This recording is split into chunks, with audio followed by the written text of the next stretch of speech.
Okay, good morning, everyone. Good morning.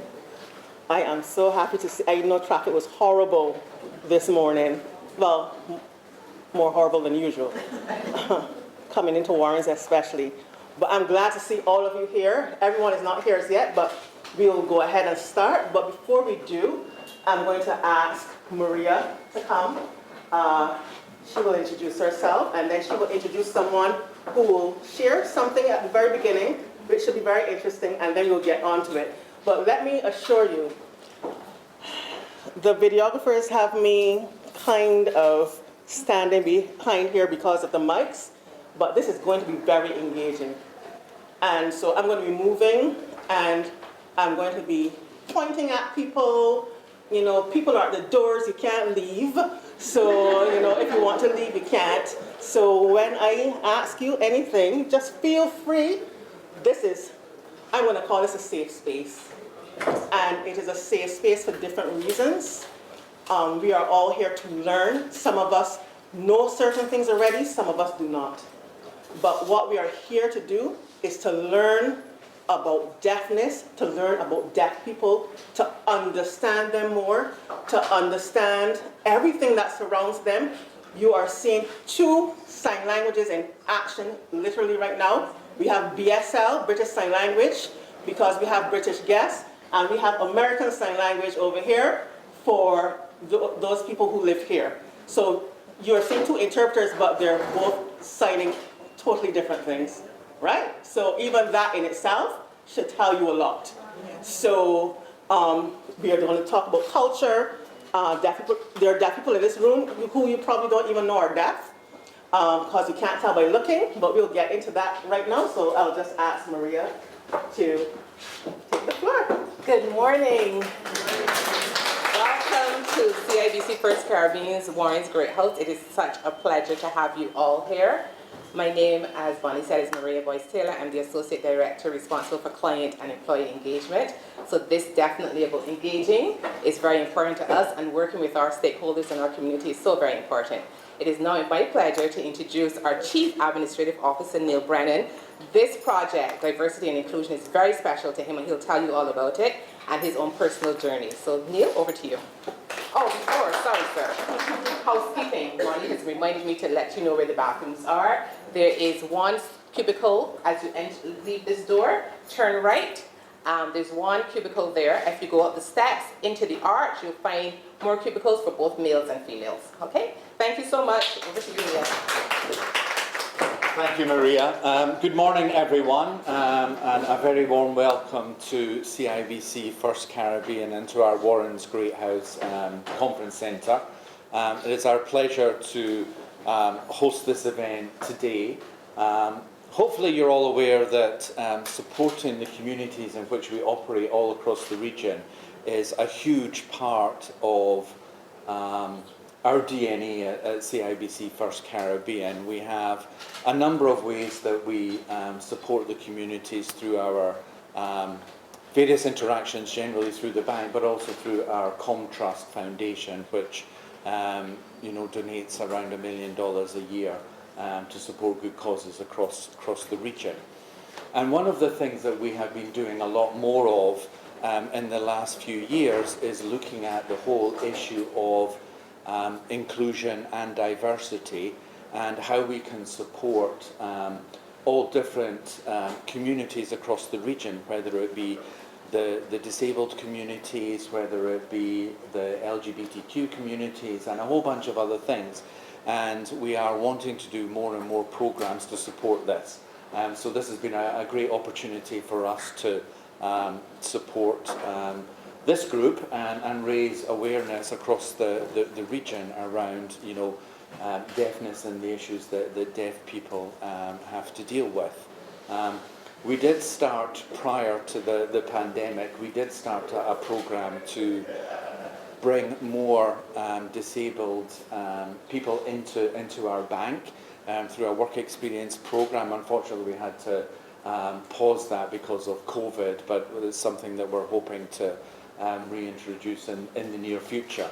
It was very successful, and it was a real joy to see the people that didn't often get opportunities to work in an environment like a bank and to get some experience working here.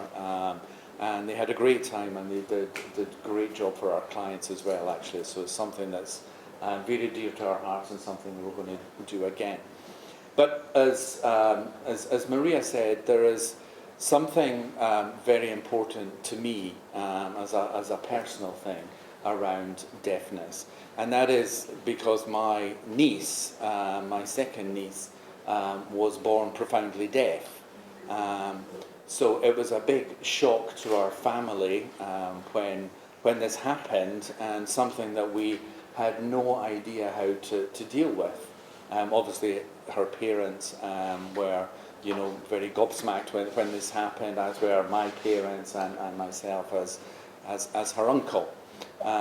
So it took a lot of time in the early years for us to, learn how to cope with it and learn how to communicate with her and make sure that she, was brought into the family and was part of the family and was able to participate in everything despite, her deafness. And it was very hard, and a lot of the family learned, how to sign. I did learn how to sign. I have forgotten a lot of it since then, I have to say, because luckily she was able to have a cochlear implant, which really helped, and she was actually able to hear and learn to speak, much better than she had previously. And then, having had the first cochlear implant, despite the risks associated with that, she decided to have the other one done as well. So she's had 2 cochlear implants, and her life is very different now, and our life and our interaction with her is very different now than it was when she was a child, because she can hear what we're saying now, and she can contribute in a very different way than she used to when she was a young child. What I do have to say, though, is that it's interesting when you see what deaf people like and how deaf people interact with the community, because she very much can hear everything now, but gets very annoyed sometimes with all the noise that she wasn't used to when she was younger. So she will switch her cochlear implants off if she just wants some peace and quiet me time, which is, it's really funny. But again, there are so many things that people do not think about that deaf people have to deal with. It's not only all of the obvious things that, they can't hear what's going on in a general sense, but it's, how do they wake up in the morning, because they're not going to hear an alarm clock. So they have to have special, gadgets that sit under the pillow that vibrate at the time that they want to get up, and a whole bunch of different things like that the general public would not even dream of, that people have to deal with. And then when they do, get aids that help them hear to a certain extent, whether it be a cochlear implant or something like that, then the initial transition after those things have been put in place is quite difficult for some people, and it's quite shocking at how loud things are for them, right down to things like, and this is a bit sensitive, but like if you go to the toilet, you've never heard before the noise that it makes when you go to the toilet, and you don't even know that there's a noise comes out, And it's those things that the deaf community have to get to grips with, and it is something that more people should be aware of, and we should be much more cognizant of it. And I have, obviously first-hand experience of it, as do many of you.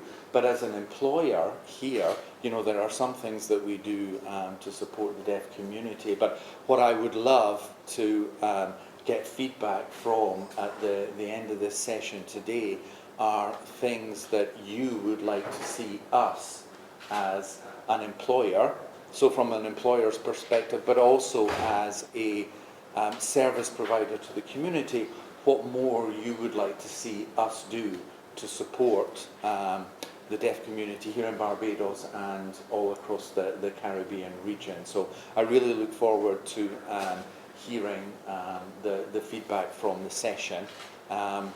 Unfortunately, I can't sit through the entire session because I have a number of meetings that I have to go to, but I'm going to pop back later on in the day and hopefully hear some of the things that you have been saying.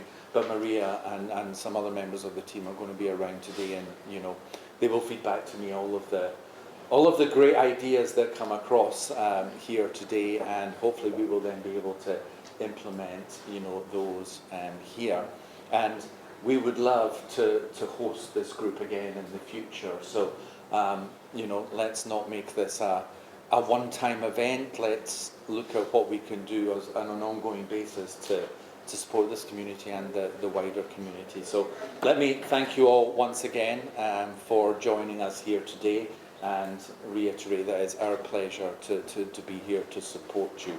And if anyone wants to, following this session today, if anyone wants to set up some follow-up meetings, with Maria and myself as part of First Caribbean, then we will be happy to, meet and have some further discussions around other support that we can provide. So thank you, and have a wonderful session.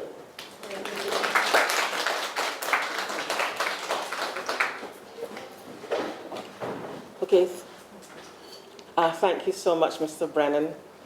And before I forget, I need my readers. I cannot see it now. Okay, so why are we here today? Why did I invite you here today? I want you to understand not only deafness, and to understand that deaf people will have to share that with you, but not only understand deafness, but I want you to see how you can accommodate deaf people into your environment. Do you see a space for deaf people where you work?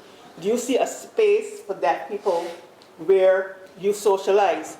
Do you see, and this is something you don't have to answer aloud, but do you even see deaf people as your equal? And that's a very honest question. Do you see deaf people as your equals? Do you see them equal educationally and socially? And that is if you know who the deaf people are. 1, 2, 3, 4, 5. I see 5 deaf people in this room. 6 deaf people in this room currently. I am not sure if you know who they are, but you sure will by the end of the session. I want you to understand who they are, and they will tell you who they are. I want you to understand the challenges, and not only the challenges, but what are the needs? What are some of the barriers also that we as organizations and businesses have that don't need to be there? Simple things.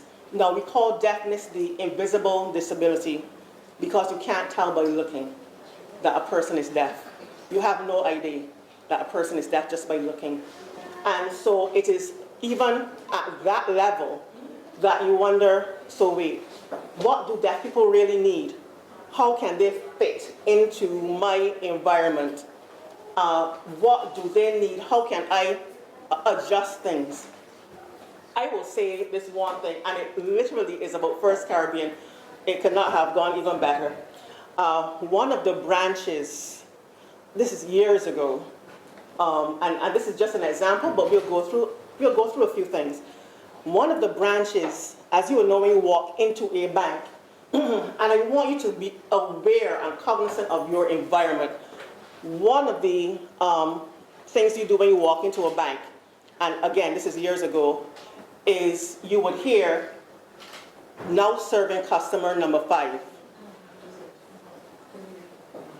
Now serving customer number 6.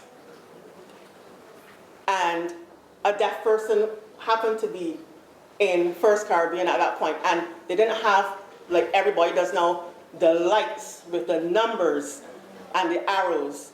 And so the person was just there sitting, because they walked in and pulled the ticket number and sat. And now serving customer number 5. So customer number 5 isn't showing up, okay? Now serving customer number 6. And customer number 6 got up. So then it's like that person began to realize, wait, people that were after me are coming ahead of me. And you may say, but maybe the person should have gone and say, I am deaf. But again, it is something that people in both parties take for granted, because you would not know that the person was deaf. And they did not think that, oh wait, I need to let somebody know. And I think First Caribbean was one of the first that we saw with the actual numbers, banks, with the numbers, so it became visual. So you know that people are very visual because they use this, they use their hands, and it is important to have things around that give instructions. So they are very visual. So that really made, and that's something that was so simple. You didn't have to tear down walls. You didn't have to change structures significantly. What you only needed to do was make a slight accommodation. And again, when you make slight accommodations, it benefits so many other people, not just one group of people. It's like a ramp. You know how many people just walk up a ramp and not walk up the stairs? People you literally walk up the ramp before even thinking that they're not even walking up the stairs, because walking up the ramp is just a smooth walk. But everybody can use the ramp, but not everybody can use the stairs. So it was just a simple thing, simple things that we can do to make people feel more included. Simple adjustments that we can make to make sure that people feel like they are part of us. And one of the things that we often say is that they are Bajan just as you and me. And they have the right to access information.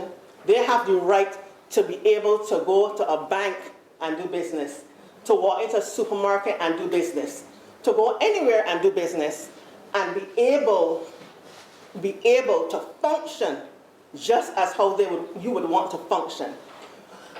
A bit later, we are going to do a couple things and see, as a friend of mine says, how we turn the tables around. And where you are the minority, right? So you become the minority. Because, even things like,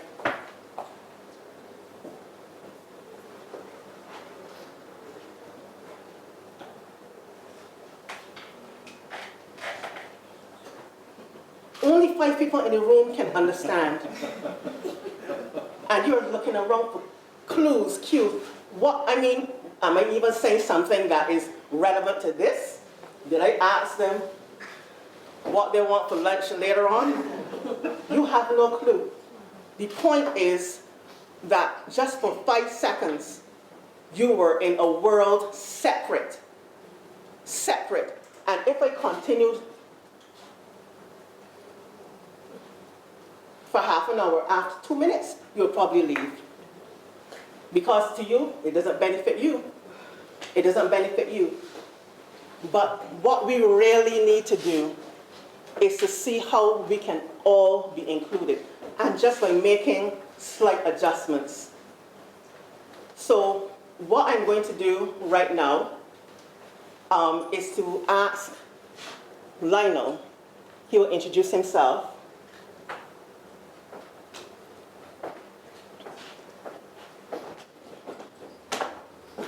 And really, what I want him to share is who you are and everything else that we discussed before.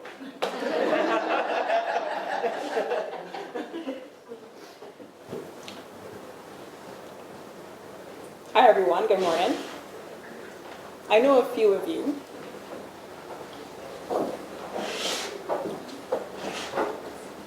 My name is Lionel. This is my sign name. I am deaf. I appear normal, just like most of you, or all of you. I have an interpreter who will voice for me. I was born deaf. I went to the Irvin Wilson School. I've lived here all my life. I graduated from the Irvin Wilson School. a few years after.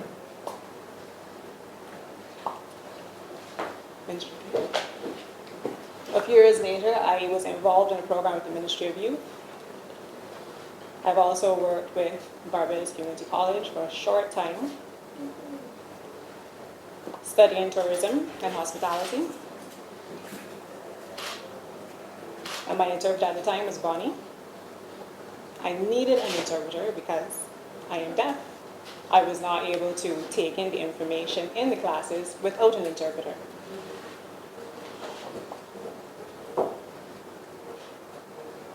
So Bonnie was my interpreter at that time. That program continued for 6 weeks at the Barbados Community College.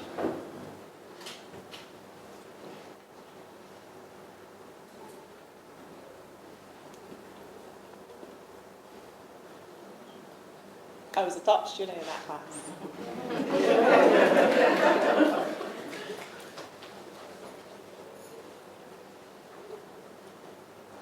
I was about 30, everyone else was younger than me.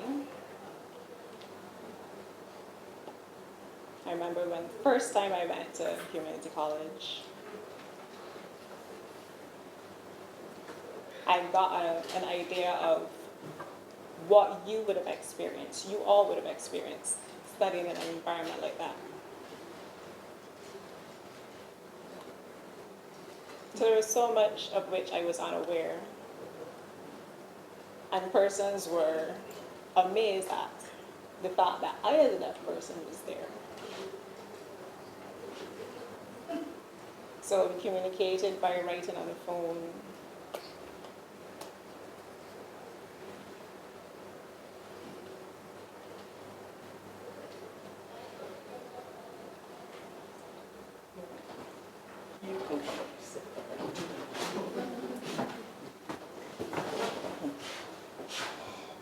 So I would try to figure out and try to match, figure out what people were saying. And, you know, it became really smooth communication from then on. And I really wanted to continue at BCC as a mature student, but it didn't happen. You want to know why? Because I wrote on the application form that I was deaf. I wanted to study. I was ready. I did that 6-week program for the Ministry of Youth, and I wrote down that I was deaf. And you know, for a year I was waiting and listening.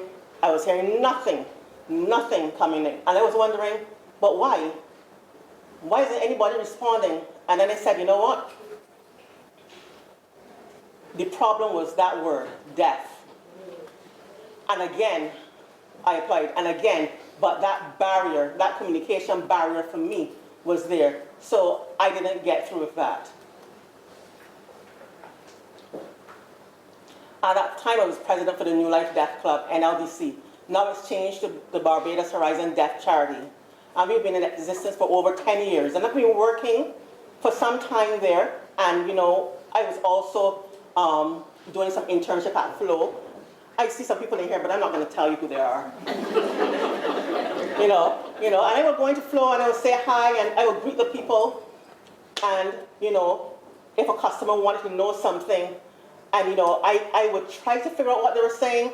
And when I was working there during internship, many people came into the store, and I found it easy to communicate. I made sure that I was able to express myself so that they could understand. People would come in maybe to buy a SIM card, and, you know, because I knew what they were coming in for, I was able to direct them and understand things in context. You know, there's simple things like if you're working at an airport, immigration, if you're working at simple things, if you could learn simple signs, it would be so much easier for deaf people, even when they're traveling. I remember one lady, she came up to me and she said, "You're deaf?" "Yeah." And then the next time she saw me and I was like, "Oh, okay, all right." But I was still able to communicate with her. But remember, deaf people are human and we look like you and me. The only difference is that I can't hear, but I have 2 eyes. You have eyes as well, and I look around and I use my eyes to hear. And in Bajan culture, we like to look and pretend that we're hearing things when we're really supposed not to be paying attention to that, like malicious thing. So, but, if you turn the tables, I say, what are you looking at me for? Things like that. I am a Bajan just like you. But I have no problem communicating. But, it would be so much better if the communication was really on equal grounds. But I am the same, like you. I know you will have a lot of questions, and I will be happy to answer, And it was really impressive, your story, hearing his experience about his deaf niece and having a family who's deaf. That happens a lot here, where families don't have a clue what to do. But then, in his case, they did some research, and his niece got a cochlear implant. I had a hearing aid, and I didn't like that experience. But, we have to learn. And also, the other thing that is critical is the financial burden. I don't have that money. If something breaks, the deaf community can't pay for those things because they're so expensive. And my family, what's important is people learning how to sign. My mother, when she found out I was deaf, she went and started to learn how to sign. And even now, she still signs, even though I use my voice at home as well.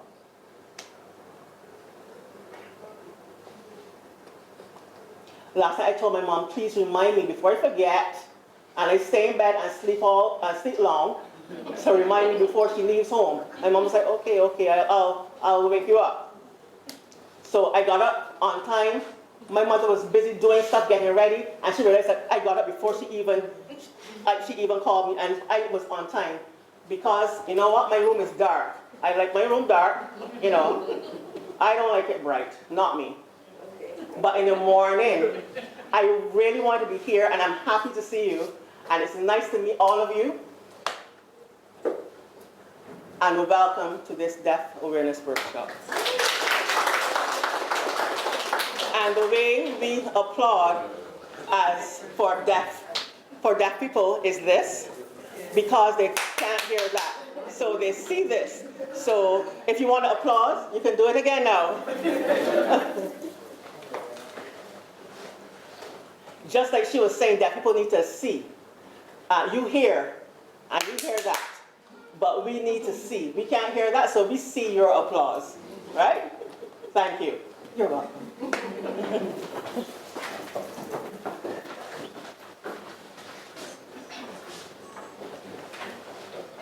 Okay, so you are here from a cross-section of organizations, from the hotel industry to the telecommunications.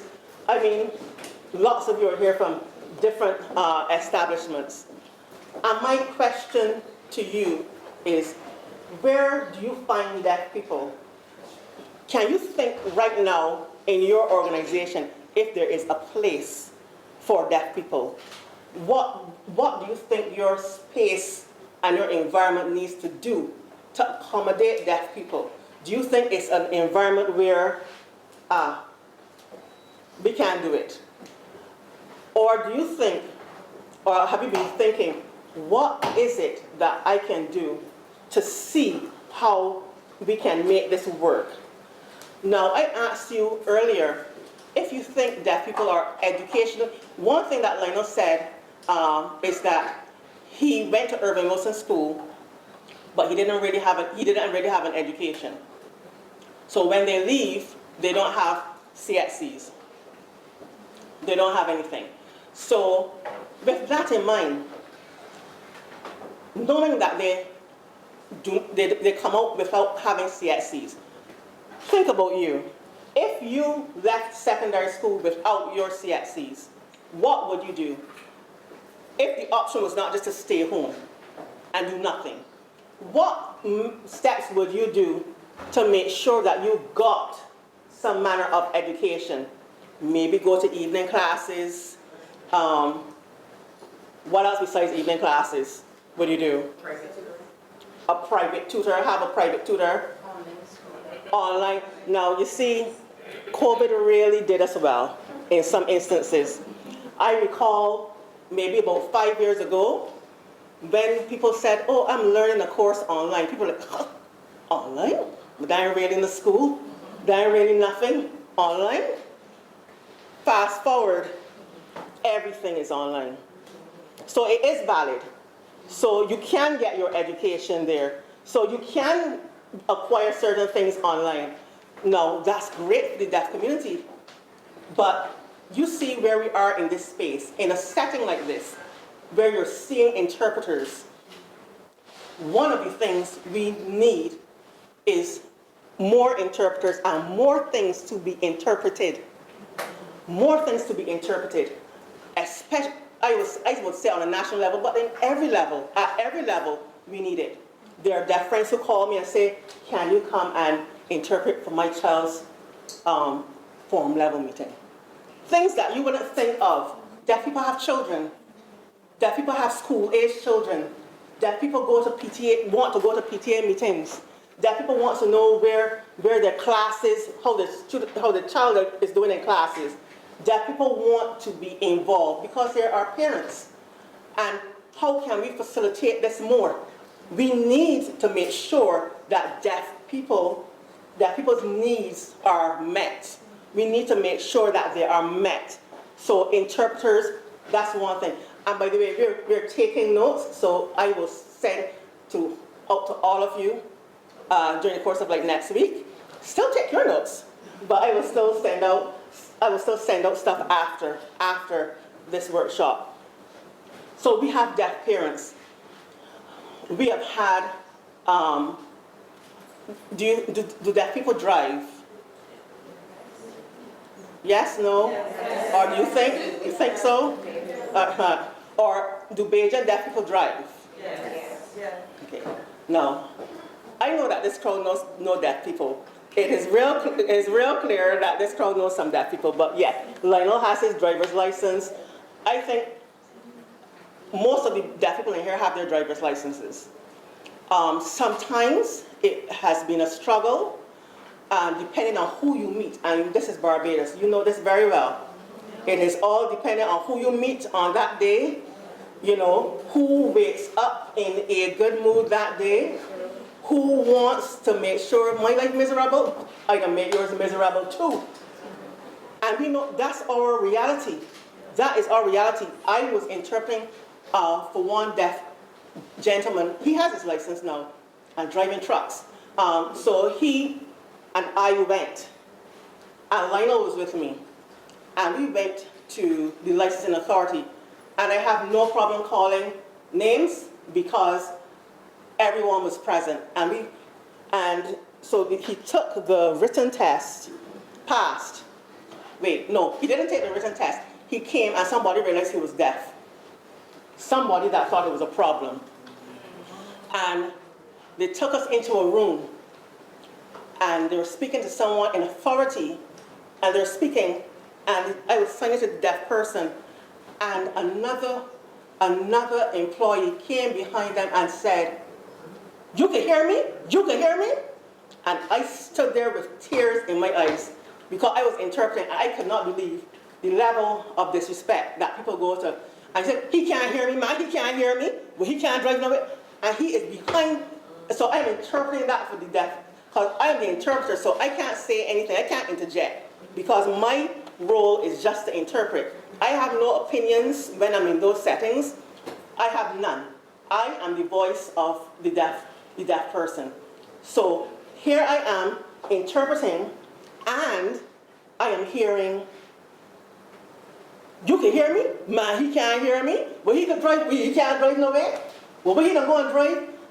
And I am there interpreting this, and the deaf person is looking at me and looking back at the person talking, and he is so shocked by the response. And I am thinking, I just want to get out, because it is too much. It is too much. He managed to get his license. Not then. A few months later, he was able to get through with his license. But because, as you will know, so many things don't have standards. So one day, somebody tells you something, and that works. Tomorrow, you meet somebody else, but I know you're talking about, but that can't work. The next day, somebody else different. And we know this.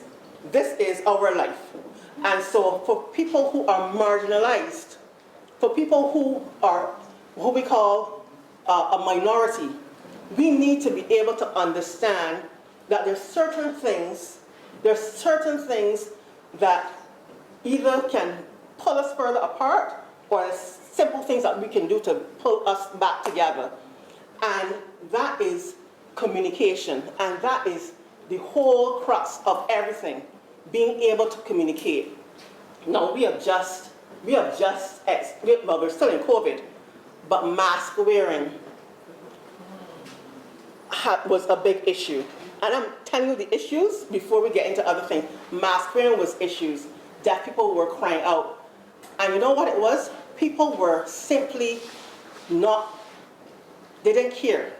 So you know you have on your mask. We're all for following protocols. You have on your mask, you have the glass in front of you, and you have a deaf person in front of you in a mask. So 1, 2, 3. Mask, glass, mask. So you have those three things. You have those three things. You go into an organization and you do the say, please, and you turn around. Do so and you turn around. How do you, just a simple thing. They're not taking off their mask, going under the glass, pulling down your mask to get communication. Simple thing. And people refused. Now, you can say, oh, but COVID, but you know exactly what I mean. There's just some things that, you know, and you type somewhere, even typing and showing, we don't want to see that. We don't want to see that either. So then you know that people being deliberate. So if you don't even want, if I can't do something on my phone and show you through the glass, and you think that that's a problem, then you have a problem. You have a problem. And how do we rectify those problems? And I think people always say it starts at the head, and you are so correct. Because I always say the laws really are meant for the lawless. Because if you do not have laws and rules and force people to comply, some people will just do as they like. And with social media, everybody is shaming people on social media. I think sometimes people need to be put in place. Sometimes you write letters and people don't respond. But go online and type something and tag the company, and you see the amount of comments that come after, especially if it's a prominent organization. And then send it to Corey Worrell, Stephanie Chase, send it to all the Chase files, send it to everybody, and let them post it too. And then we will, no, but unless we are willing to make people understand that that people deserve to be respected and they deserve to be heard, until we can do that, then people will continue to get away with murder. And we need to make sure that our spaces, now, Lionel said that they're very visual. Having signs up. Having signs up does not only benefit deaf people. Everybody that walks through a door wants to see, okay, going so. Oh, that's where I have to go. Everybody wants to see. So it is not like, oh, I got to do this for these people, and but it benefits everyone. And that is what I want us to be able to understand. How can we make our spaces accessible to members of the deaf community? That's one. Now, the other thing that we want to share before we get into our first set of role playing, which you'll all be involved in. Before we get into that, working is one of the things for them to access your environment. as a customer, as a client, but what about the deaf working for you in your business? What about that? Do you think that they are worthy? You don't have to answer because everybody will nod yes. But honestly, do you think, after hearing Lionel, do you think there's space for Lionel?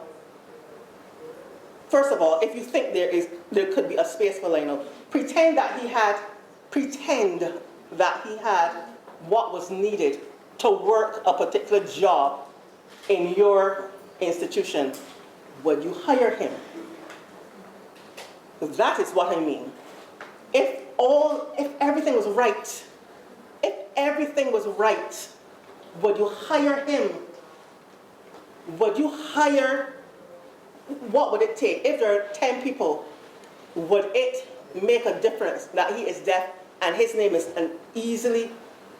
automatically taken off?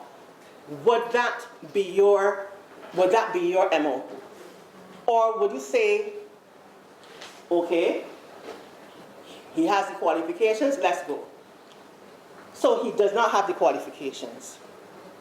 Does your organization hire people that don't have the qualifications? No. Some of you are trying to figure it out. But even in other levels, maybe not your job, think through your organization. Think through your organization. And I'm going to say something, and it is not meant to be disrespectful, and I want you to hear me, so let me choose my words carefully. Most deaf people, even if they are willing, to learn, because you all know that there are some jobs where you learn on the job, and people give you a chance to learn on the job. There are deaf people who will tell you that they went to learn hairdressing, and when they went to work, they gave them a mop. When they went to study something, they gave them a broom. And they would say, but that's not what I went to learn. That's not what I studied.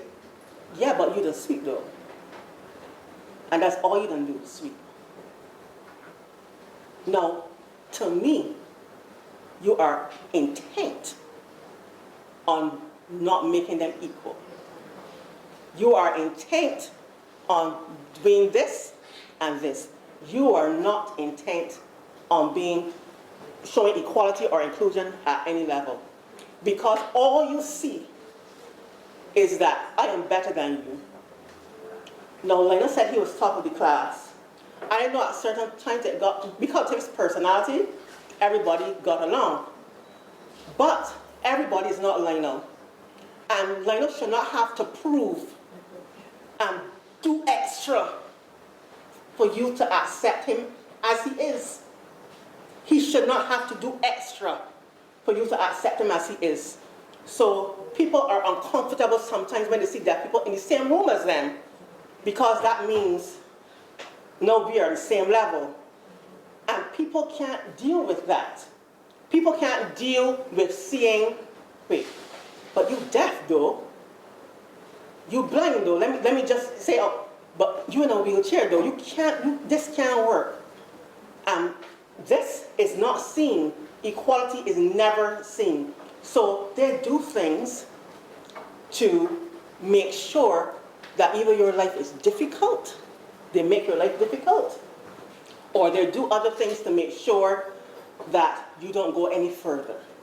So now you have deaf people trying to get an education, trying to go to classes to further themselves, and people are giving them a broom. But those are things that need to be exposed. Because if you are, don't say that you're hiring me, then they say, but I give them a job. But I give them a job though. They wouldn't have had a job if not for me. So now you're feeling good. That they got a certification in something, but you feel good that you give them a broom. And I said that to as the precursor to what I'm about to say. People who are in housekeeping and who work in hotels and who work for cleaning agencies. There's nothing wrong with those jobs. Nothing. But something is wrong when that's as far as you can see people going. If that's as far as you can see deaf people, oh, that's it. That is just it. That's as far as they can go. I have traveled a lot, and my first experience seeing a deaf doctor and deaf lawyers was phenomenal. Deaf people can, Lionel said it, we can do everything except hear. We can do everything except hear. And you have people in every profession, and they make accommodations. You have deaf people who work in emergency settings. You have lights that flicker and go off for certain things. You have things that vibrate to let you know. And because they know that hearing people think of themselves very privileged. You know, we think we are very privileged before hearing privilege. They are so, like he said, I hear with my eyes. So there are things that he sees that you won't. Or there's things that he sees that you won't pay attention to. And they use their eyes extra, just not only because of their situation, but they have to do it even to prove to you that they can. And therein lies a difficult part of it all. The proving that I have to prove to you that I am worthy. And I asked you if you think that they're your equal. And that wasn't a funny question, but search yourself and ask yourself if, well, I really don't think that they're my equal, but I willing to try. But how can you be an ally? Now, I see some people in here who were students of mine. I see at least 4. And they will tell you there's one thing I believe in is allyship. And I've seen them do it in their own spaces. I might ask one or two of them to say how they are an ally in their space. Yes, I may ask them, because you might think, but not in my, but I can't see room for that, or I can't see room for me being an ally. But you can be an ally regardless, because you hear someone saying,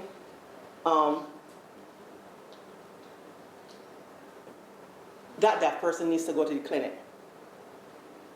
Like a student of mine, a doctor called me and said, Bonnie, that person is here in the emergency room. And the doctor is writing back and forth, but they're not understanding. I told them they need an interpreter to stop. I told her, I thank you very much. I was not busy, I am coming. But you see this thing when they talked about you writing back and forth and phone and texting on your phone. Sign language is their first language. So now, when you are typing things, even if you think they're simple, English is their second language. So now you see them now typing something, and you say, these people are illiterate. No. So they will say something like, tomorrow Tongo, 10:30, meet back. And then some other words they string together. Now I can figure out what they're saying. But it is just that they have not been taught English language. You were hearing those things from the time you came out from the time you landed on planet Earth. You were hearing those things. People were saying and talking and talking and talking and talking to you, and you were hearing it consistently. Consistently, you were hearing it. So it's just like me signing to you just now. I signing, the boy don't know what I mean. You might pick up a word. So they're actually doing it better than you because they know words. But they're trying, you know how we scramble words. And you know, when we were small, you had to put them in the correct order. So their word order doesn't always fit because the teaching of English has not been done.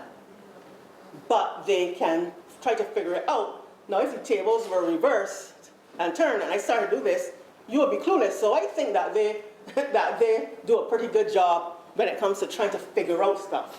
But you see, learning sign language, that should be one of the first things an establishment who is client-based That's the first thing you should do. Especially like your frontline people. Your frontline people, they should learn how to sign. And that is one of the easiest, that is the preferred way for deaf people to communicate. Now imagine you're talking like this and deaf people, I'm sorry, I can't find my sponge earplugs that I could give everybody. You try putting them in and I'm talking, and you'll be struggling to figure out what it is I'm saying. People think that people are masters at lip reading. They're not masters at lip reading. They try to guess in context, and some of my students will be able to tell you, if I tell you now, we're doing a workshop, and we're talking about deafness. If I say, we'll eat at 11 o'clock, and you go through the door, and no, I didn't tell you a time, and you go through the door, and you look back and shout across the carpet and say, Bonnie, what time it is again that we coming? And I would say, you may be able to figure it out because you know I didn't say a number. So you are anticipating a number. So we are speaking in context. I'm not going to tell you, must you vacuum cleaner? Because that don't make sense in the context. I am going to tell you something in context. But yet you expect deaf people, regardless of where you are, and you talking like this, talking like how I stand here talking, and you talking, and deaf people staring at you, and you can't understand what he's saying, and everybody gets frustrated. So we're going to do a little game kind of right now. I'm going to call some of you up here, and I am going to get you to mouth certain things that I have here. Right?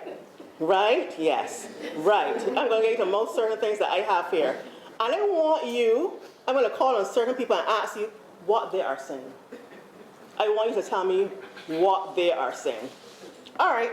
So, I can see the blue shirts already. So, come. With the red hair. Do I have to say it with the red hair? Come, with the red hair. With the red hair. Let's give it up for red hair. Come, red hair. Come. Come, red hair. Actually, you have the easy job, actually. You come here with me. What's your name? Natalie. Natalie. She is now Natalie.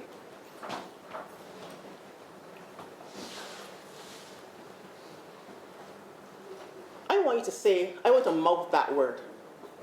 Coke. Okay, let's try that again.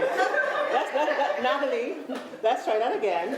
I don't want you to say the word, right? So I want you to just mouth that word and don't say what it is at all. So it's not going to be cook.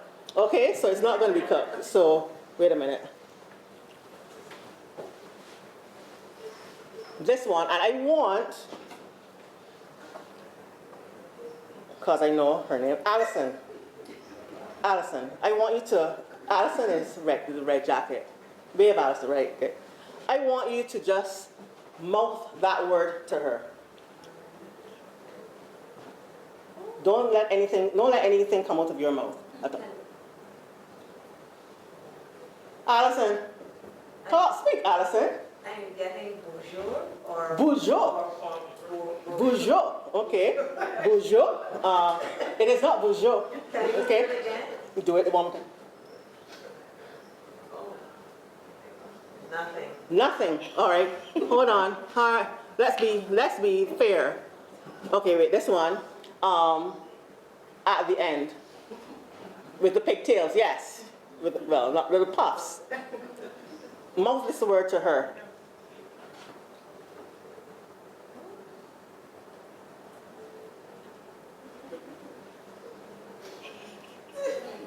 Actually, you're doing a wonderful job. She's doing a wonderful job because you expect that people to read a whole string of sentences off of your lips. And she's telling you one word repeatedly. She didn't do another one though. That one. Gaynell. Gaynell, you can see? Yeah. You can, okay. No, but. One more time. Yeah, no. Yeah, no. What did you get? Yeah. It looked like 2 words, Okay. 2 syllables, sorry. Okay, so Allison's word, what was Allison's word? Right. Allison's word was bridge. Bridge. Allison's word was bridge. Bridge. Allison's word was bridge. Who was next? Nikki's. Nikki's word was, where was Nikki? What was the second one you did? That was very. The second word was very. And Gainell's word was, yeah, what was it? Tell her. Tough. Gainell's word was tough. Tough. Tough. Tough. And it was tough. Wasn't it tough to look at? No. What else was it besides tough to look at? Allison looked frustrated after she tried, after I asked her for the second time. Squinting to see the words coming out from, the words are not coming out of her mouth. Squinting. Bonjour, we went into another language. We crossed barriers. We went into French. We went to France. But yet, you say a string of sentences. You say a string of sentences, and you want deaf people to get you. First time, first time you want deaf people to get you. Thanks, Natalie. Natalie. Hi for Natalie. Okay. You come first. You have a question. Yeah, I just wondered if the deaf Speak a little louder, because it's picking Sure. up. I just wondered if the deaf people understood the words. Oh, that's a very good question. So all the deaf people in the room raise their hands. Who's deaf in the room? 1, 2, oh, they're not looking. 3, 4,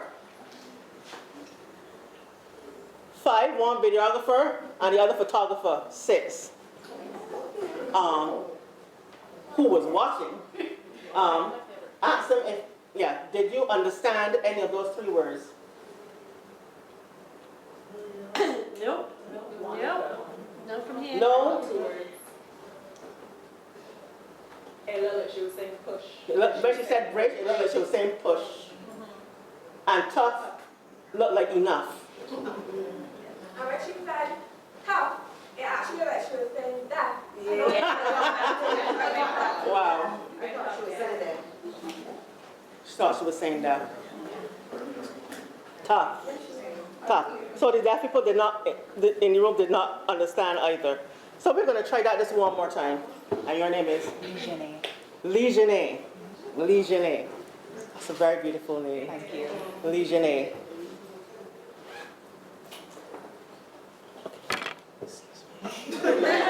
Legionnaire.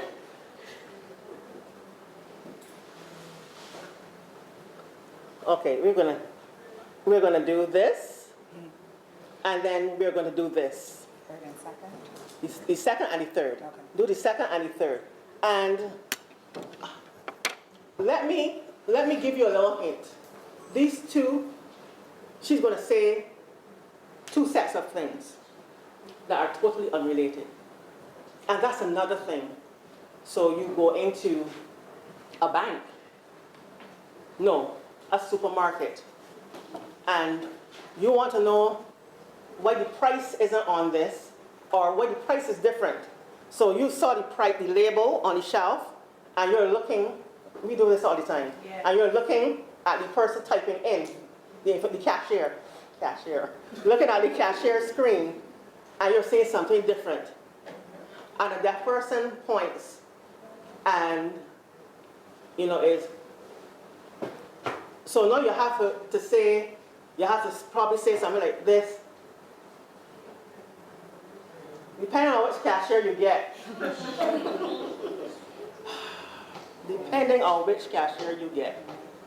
We may have a problem. So I'm going to ask, say it louder. Huh? Keisha. Keisha.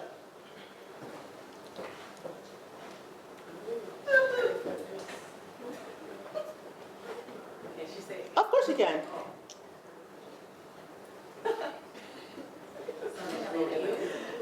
Oh, there's something about you. With the hair. Yes, your name? Huh? Rhea. Tell her the same thing.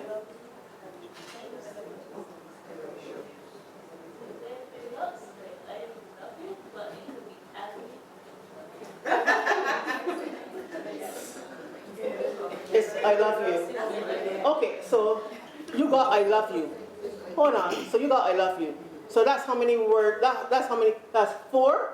So 3 just now and 1. So that's 1 out of 4. 1 out of 4. My math ain't good, but that right. So you get 1 out of 4 things just now in this session. So we had 3 words before. Hold on. We're not yet. We're not done yet. So we had 3 words before. Then we had I love you. You got I love you. So we got 1 out of 4 words. Not a sentence. Say it. No, don't say it. The second one. Okay. Oh, say it. No. Do what you were doing before. Mouth it. 2. She's so specific. Black and white dress. Your name? Bernita. Wait. Say it again. To me, is looking like she's saying, I love you shoes. I love you shoes. Okay. Your name is? Leah. Leah. Tell Leah. Same thing. But it's not I love you again. I won't give you it twice. Can you say it one more time? Okay. What? Okay. If people in the room, what are you getting? I love your shoes. It look like shoes? 11 to 2?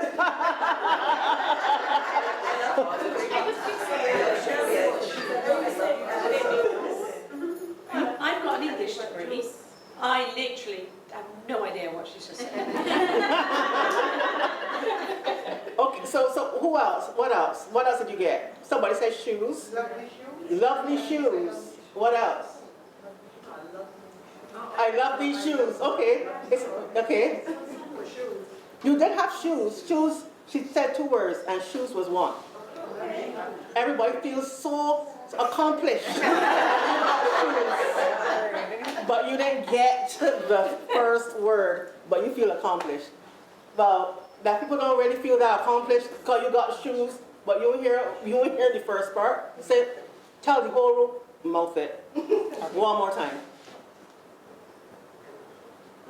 Elegant shoes. Who said elephant shoes? Elegant shoes. Elegant shoes. It's not elegant shoes. It is elephant shoes. Do you know why? But do you know why I said, but do you know why? But you know why? It doesn't make sense, number 1. Number 1, it doesn't make sense. Elephant shoes. They're not related at all. But the point is that she said elephant shoes. And the thing is, you have no clue what your customer is coming in to ask you, and there could be 2 completely different thoughts that they are giving you. And you have to they're trying to get it over to you, and you shutting them down all the time. So the point is, lip reading, we get how much out of how much again now? Where are we to now? 1.5. 1.5. Let me do 1.5. 1.5. Now, thank you. Looking to get out. Now, lip reading, hearing people do it, I have been told, and I have seen it, hearing people do it a lot better than deaf, because again, it's like, do hearing people read better than deaf people? No. Do hearing people read better than deaf people?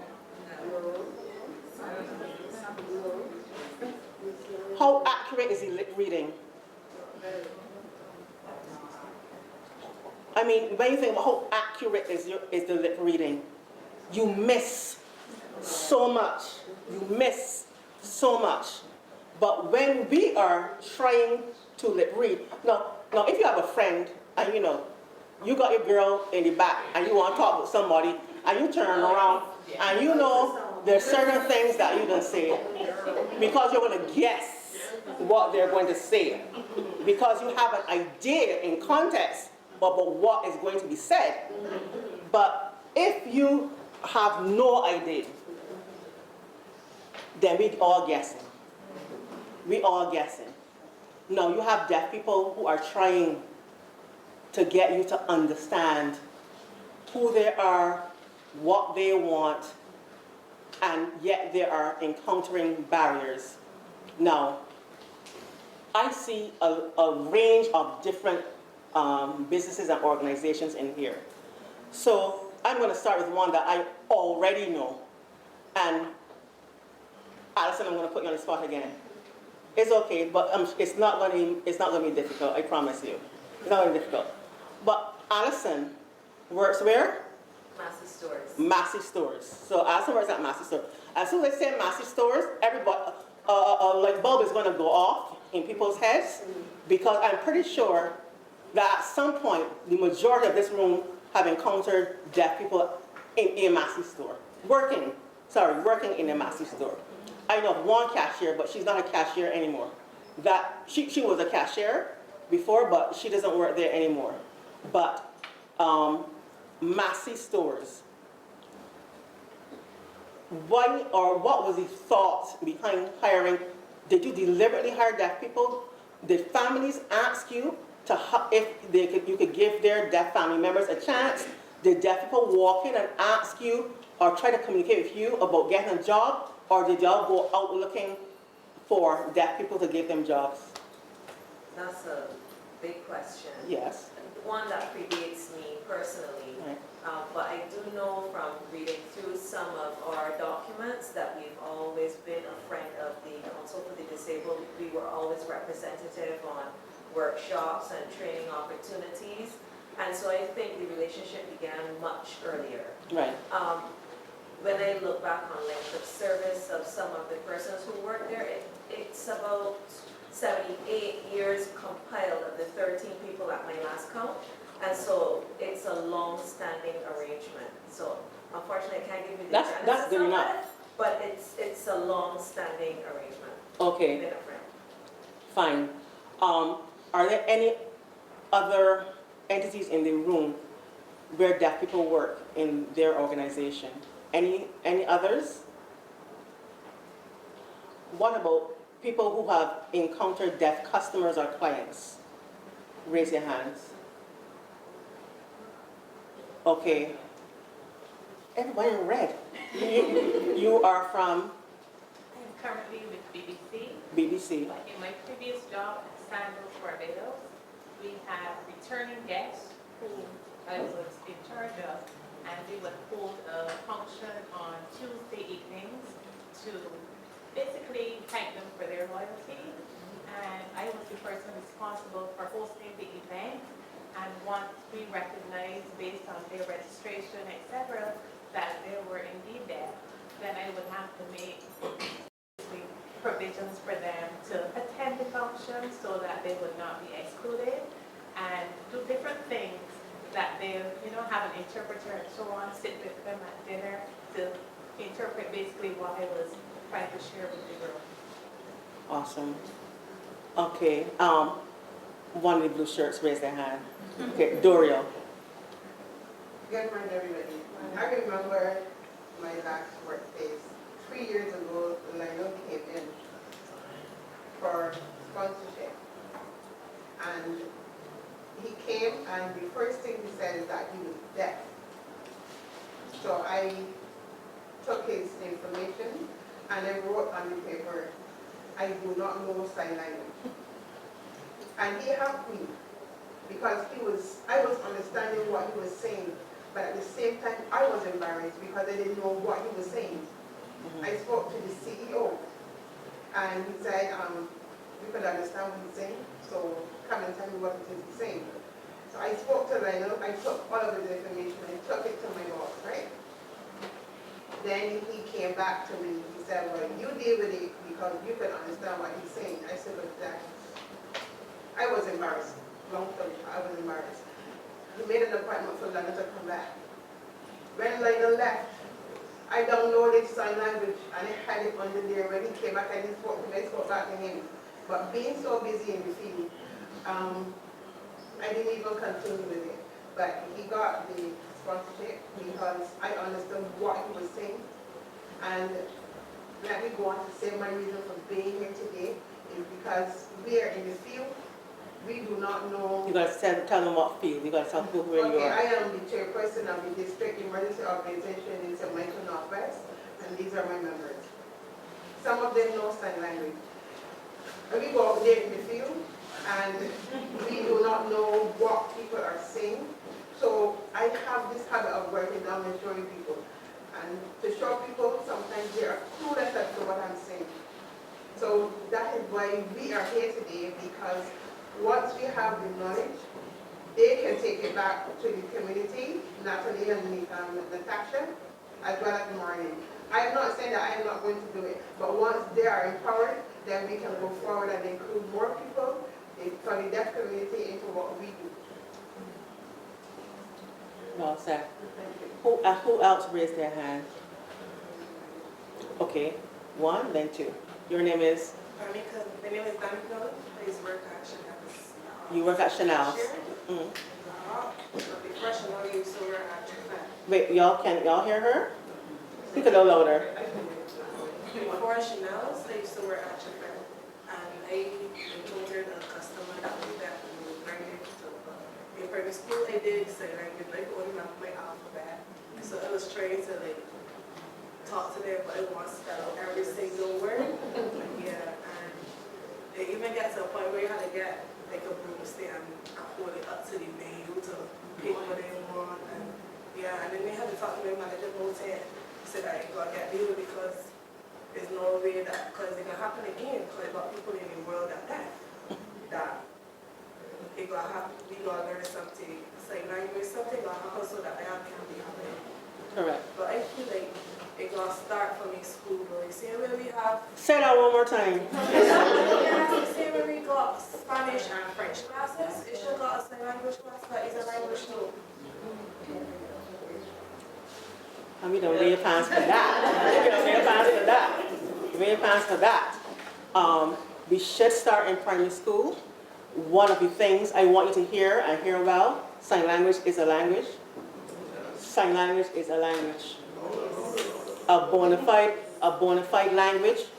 It has its own grammar, syntax. My students will say, yeah, yes, But it has its own grammar, syntax, and everything else that a language has. And it is valid.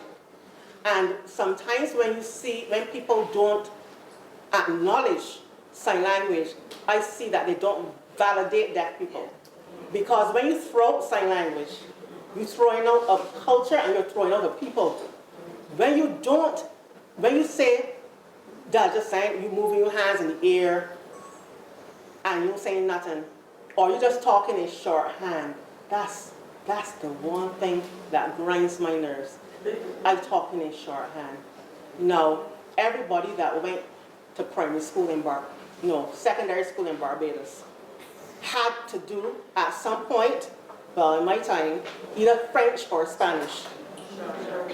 And when the teacher had a paragraph up on the board, the teacher never went under each word and wrote a corresponding word. Languages do not work like that. There are some words that do not exist in other languages. There is sometimes a sentence and you say 15 words in one language and it's 2 words in the other. There's nothing called going under each word and writing a corresponding word. Languages don't work like that. Sign language doesn't work like that. So you need to be able to understand that sign language is valid and it has a structure. No, you are seeing two, and they're not the same. Case in point, they're not the same.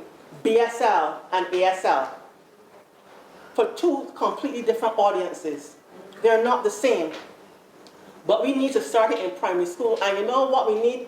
When that happens, it means that we are dispelling and getting rid of the ignorance of adults possess. Because it's the adults that's the problem, you know. It's the adults that are the problem, not the children. Children will play with children. Children will talk with anybody, unashamedly so. Children will tell you anything. But we need to start it in the school. I mean, we say it over and over and over again, and until we get a major push for it, it's not going to start. And I don't mean as an extracurricular activity, so don't tell me about that, because I know there would have been activities that have been held after schools where people came in and taught sign language. That's what I'm talking about. I'm talking about learning the language as a subject, so that when those children, sign language is normal. And not only sign language is normal, deaf people become normal. Normal. Deaf people become normal. You then start to see them as, oh, all right, you deaf, all right. We see them now as equals, and we see them just like you and me. And so when we start to do that, then we really start to understand and bring it up a little closer to equality. Because right now, it's real far apart. Now, you said that you used to work in Shafet fast food. Now, we have, one of my students said they went into a fast food restaurant, it wasn't Shafet. And she heard all this commotion at the counter. She was in a line. She heard all this noise. Almost every restaurant has a board with the food, the menu, food and prices. Almost every one of them. A deaf person was ordering something like a hamburger, but they didn't want onions or tomato. Now again, they're coming in talking about housekeeping. We're talking about food. And it's a simple thing now. We're talking about food. And the deaf person was pointing, and you know they're going to be mouthing, because you don't understand how to sign, and they're going to be doing their best to get you to understand a hamburger. Now you know your menu consists, I am trying to be as, your menu has hamburgers, chicken, let's say maybe 2 sandwiches and pizza. So somebody said, you know, it's saying probably not pizza. No. And the noise that my student was hearing was the cashier saying, what these people just coming here for? What them is coming here for? If you can't say that you don't want the onions and you don't want the tomatoes, what you coming here for? Ain't call for all of that. Everybody else comes in and says, I shouldn't be in line. Because I would say, I want a hamburger, medium well done. I want half of an onion, but not too much a bigger piece of tomato. I want some relish. I would have been difficult. But the point is, something simple. And the person did not know sign. That's why they were in my class. They said, Bonnie, people ignorant out there. People ignorant out there. And she came to learn. You could imagine something so simple. No, people would say, maybe she was having a bad day. No, don't tell me that. Because you are being deliberate. How could we forgot to tell people to silence phones? Anyway, you are being deliberate. But the blue shirt raised his hand as well. Good morning, everyone. Ronnie Sharp, Administrative Labor. To support Bonnie's point, Administrative Labor, we encountered the deaf community as it relates in two folds. One where they had issues in the workplace, so we would have tried to intervene. One of our officers at that time used sign language. Since he retired, we had asked Bonnie to come in to train some of our staff.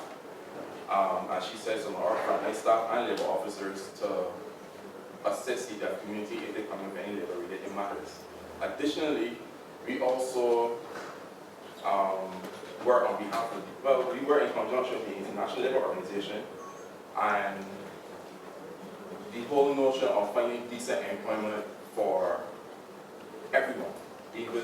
persons in the deaf community.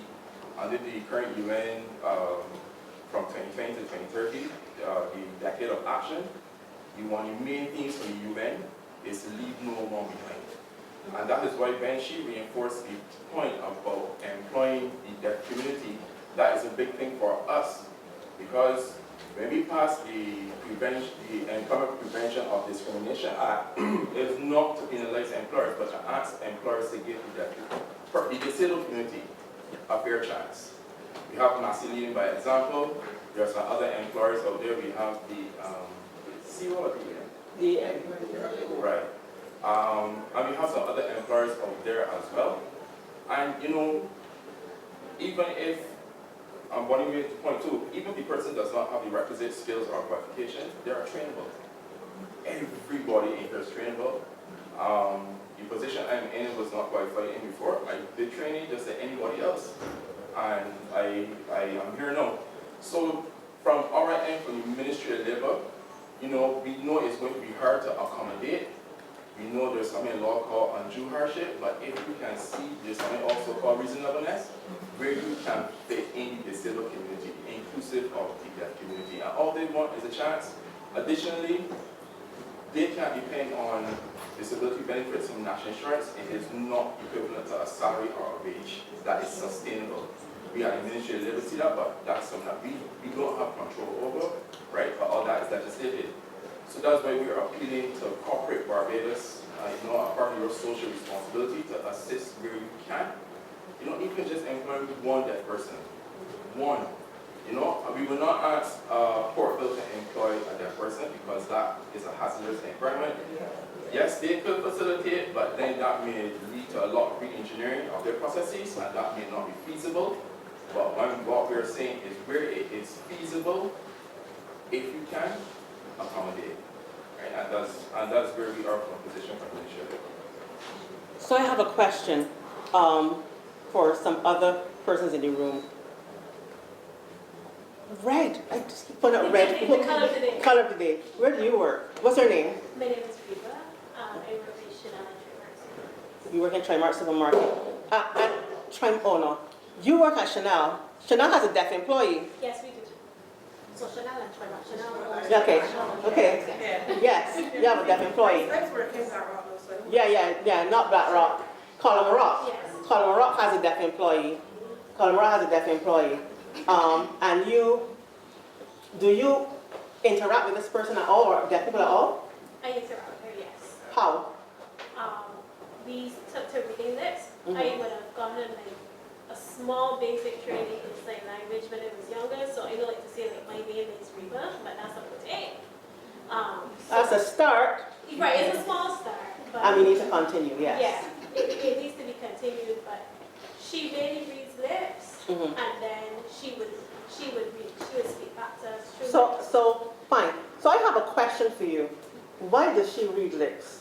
So the answer is obvious, but why does she read lips? Because a lot of Staff don't sign. So it's always, the burden is always on the shoulder of the deaf person to try to figure it out and to try to understand. The burden is always on them. And that is where we have this imbalance. Now, I can see certain people I know who work in different areas. What I want to know is, people may say, but you can't accommodate, but being an ally is very important. It could be the difference between somebody like and deaf in a scenario where you say, somebody says, but they can't work in here, or but I can't, but you step in and say, no, that person deserves to be heard. And that person deserves to have their voice heard, and they deserve accommodation in whatever scenario, they're in. So you work at an offshoot of Red, still Red, you work at Flow. So did you know Lionel when Flo hired Lionel? Yes. So I was in your class, and he came and he taught with us. And then we wanted to do an internship around the disabled community.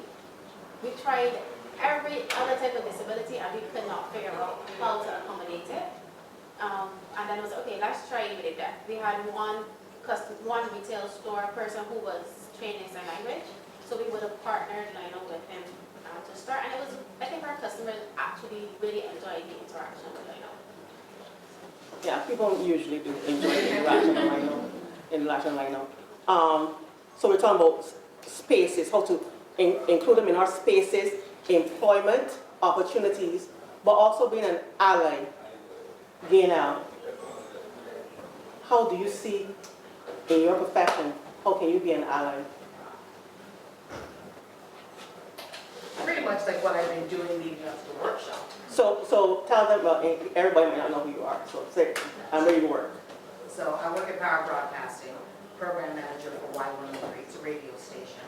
You wouldn't normally expect to hear that, oh, a deaf person works on radio, per se, in the traditional sense. But radio is still the #1 medium for telling stories and sharing information and making people aware of what is happening on a daily basis.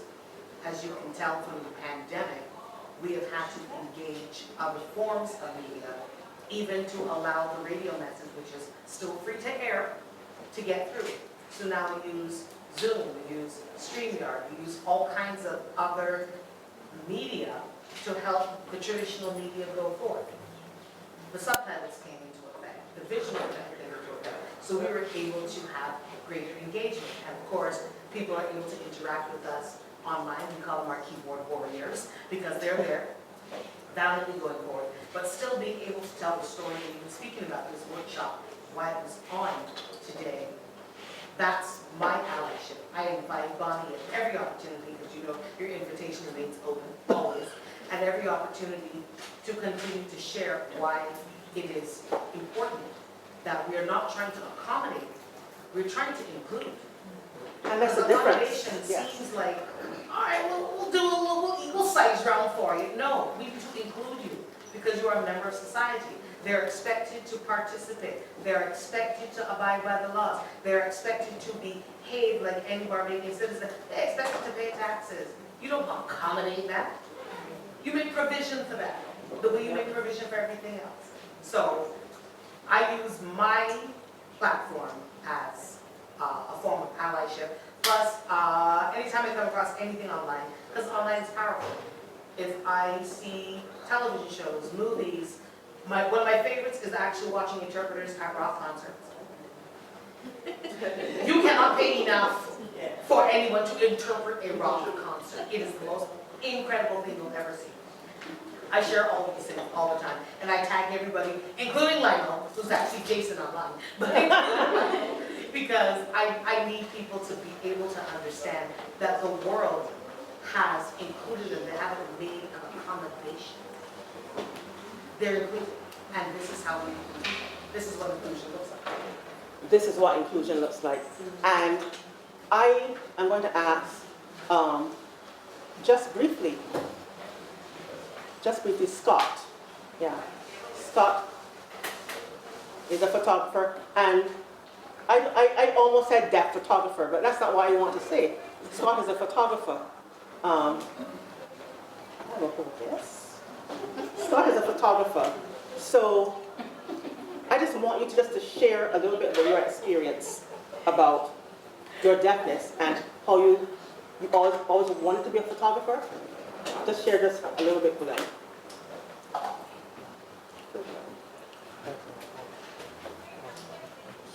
When I was younger, I wanted to become a photographer. I was about 12 years old or so. And I told my teacher that I wanted to become a photographer. And my teacher was like, photographers can't make money. It's better to do other things that a man can do. Like doing gardening and things like that. And I wasn't really interested in things like that.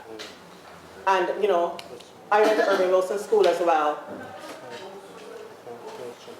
I graduated with nothing. And I went out looking for a job. But no one wanted to hire me because I was deaf. So I started, you know, just getting my NIS money from home.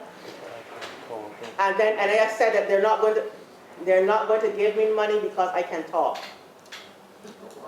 And so hold that. So that's another issue, how we classify deafness in Barbados, because you're entitled to certain benefits. Oh, sorry, yeah, sorry. You're entitled to certain benefits, but if they hear that you can talk, that means you aren't deaf for them, and they won't give you your money. So if you can speak, and that speaking does not have any really impact on the ability to hear, they're still deaf. But if they realize that you can speak or your voice they can understand a little bit, they say, no, not you. You are not going to get any benefits. So then, and I will step in here and say this part, that I had to take a deaf person to an audiologist because the NIS benefits said that they had to go and get another hearing test. Now, this person was accessing welfare for a long time. But now that their NIS benefits are supposed to kick in, they wanted to get a test. That person couldn't afford it. Someone had to pay for that test. And write a letter to NIS, saying that this person was deaf. Do you know that I went with a deaf person and I took that letter to NIS? When I got home, I got a phone call from NIS saying, the person's side said, Bonnie, I'm sorry, but the letter has to change. I said, but it's what you wanted. You wanted proof that the deaf person was deaf. The person went to an audiologist, paid money. The audiologist wrote a letter and said they were deaf. They said, no, the letter must say that they are unwilling and unable to work. And for me, that spoke volumes to me. Because you mean to tell me they want to work, but they don't have the education, nobody's giving them a chance. So now they are forced to be at home to get some money, and they have to tell you that they don't want to work. And have it recorded on paper that they are also unwilling and unable to work. Madness. Madness. Unbelievable. I could not believe my ears. But that is the reality of deaf people in this country. That is the reality of deaf people in this country. Some of them cannot get any benefits because, like Scott, they can talk, or they have a hearing aid and hear a little bit.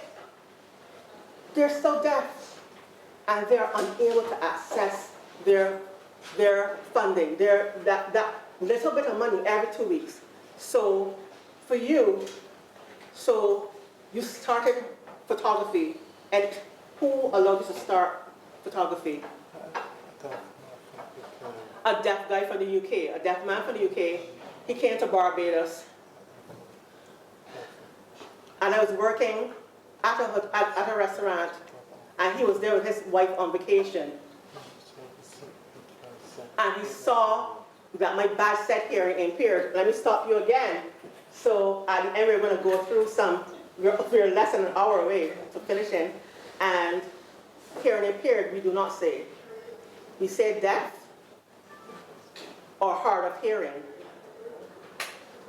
Not deaf, not hearing impaired at all, ever. And I will tell you why. Well, no, I'm not going to tell you why. Let me tell you why we don't say hearing impaired. Still have Scott's camera. So we don't say hearing impaired because, impaired means that it's a conflict with our culture. For example, he's deaf, I am deaf.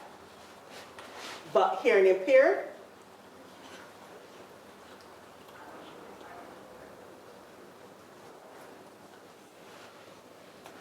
if one of us is able to talk, does that mean we're less deaf? And impairment, the word impairment means like something needs to be fixed. We don't need to be fixed. We are proud of who we are, and deaf is what we are. Now, Sandra's here from England, and you say here and impaired to her, do you understand how she would feel? I was not born impaired. There's nothing that's impaired about me. We are deaf, and deafness is a symbol of pride, and we're proud of who we are. So impairment does not fit in with our deaf culture. So that's why we say the word deaf. That's why we say the word deaf, and that's it. Regardless of if people say, oh, he can talk, so maybe he's just a little hearing impaired. That's it. Deaf. Deaf, I can't hear. And that is the word. So just say deaf, and that's it. So now you know. So now you know. So now you know.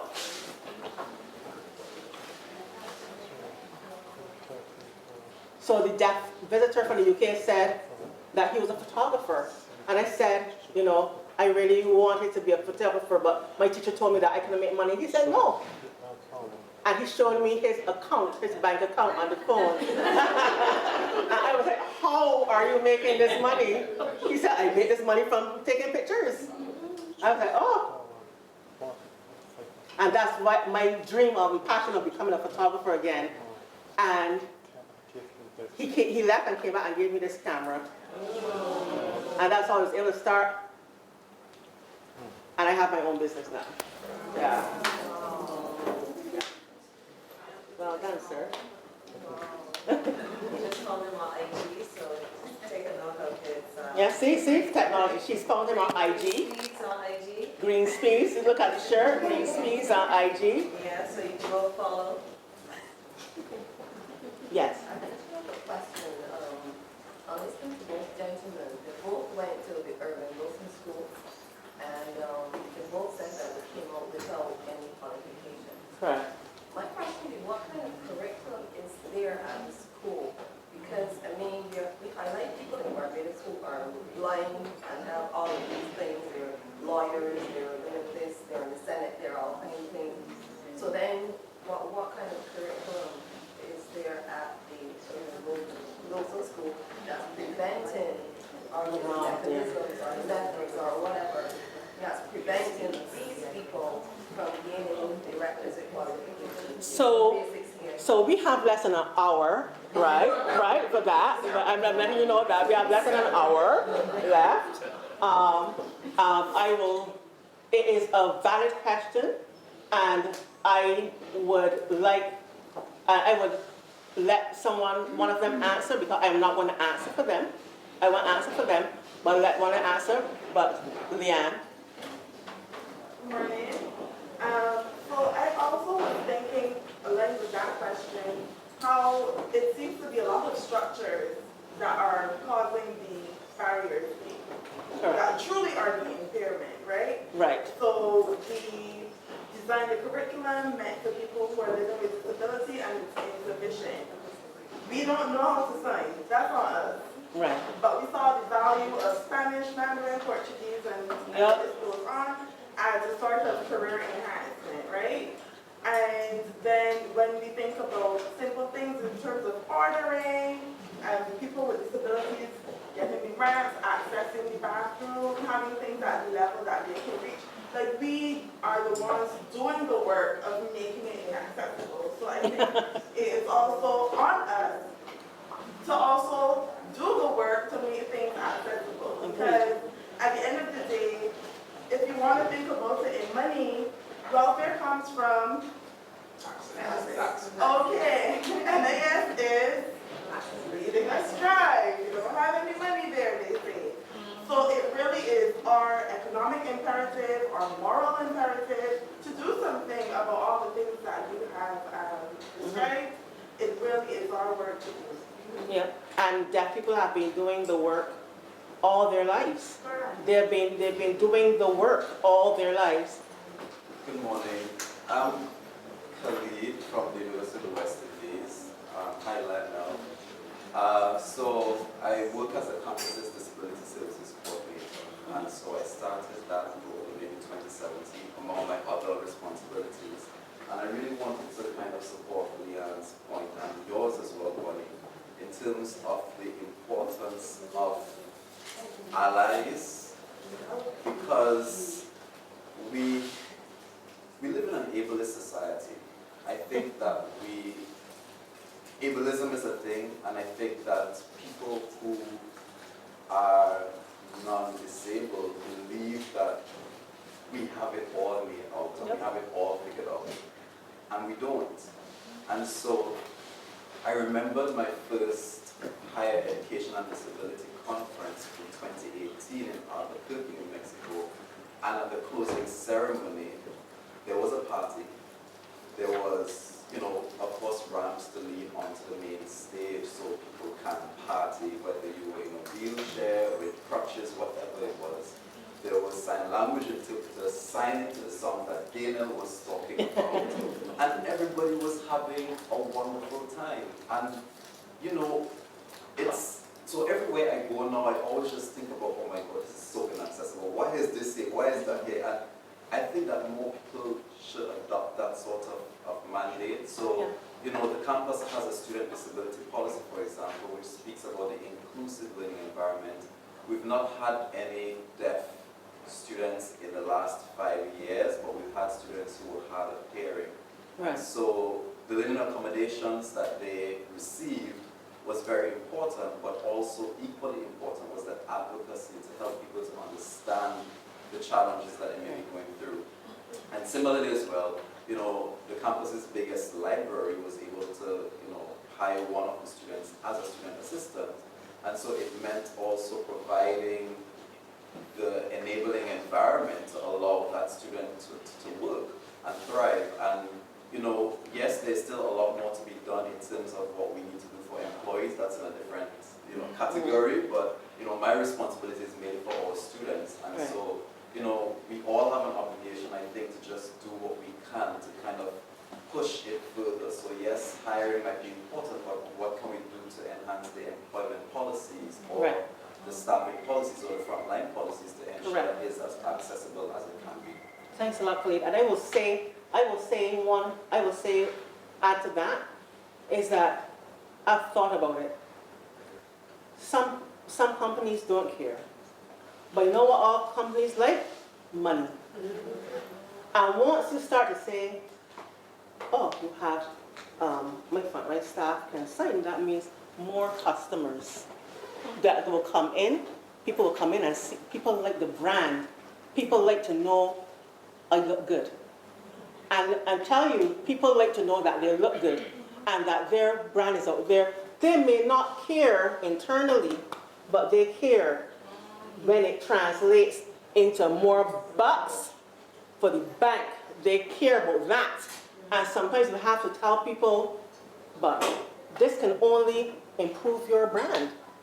This can only, listen, the operations manager at the Barbados Council for the Disabled told me, this about 8 years ago, she said she went to a hotel on the West Coast.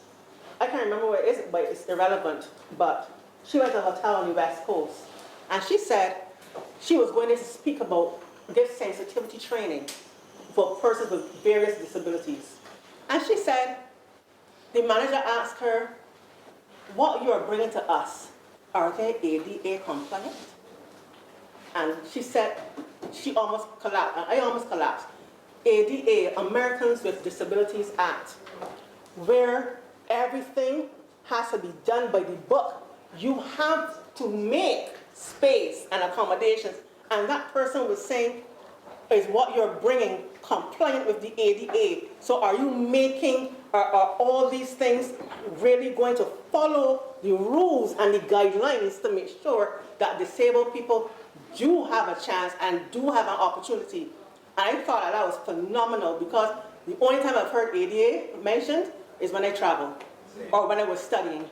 No, for you to know ADA means that you know your job and you know what should be in place and you know what needs to happen. Once you hear ADA, this person knows what's going on. You raise your hand. So to back Khalid's point, something as simple as certain classrooms at UB, because I'm social at UB, there are certain desks set out where there's like a sign saying do not move these desks. These are for distinguished groups. You know, and just about comes from that. Yeah. And certain, just little things that can be done. That's my daughter, by the way. The little things that can be done that can really improve the quality of life for people. And the thing is, they're not being unreasonable. They just want what you have, or what you take for granted. Because I'm telling you, hearing privilege is all over. Once we can access it, all right, we don't got to care about anybody else. I could get it. I can access it. I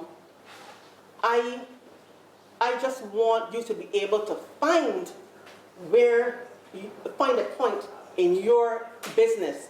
Find the point where you can say, we can do this and let it work. We can do this and let it work. It can work.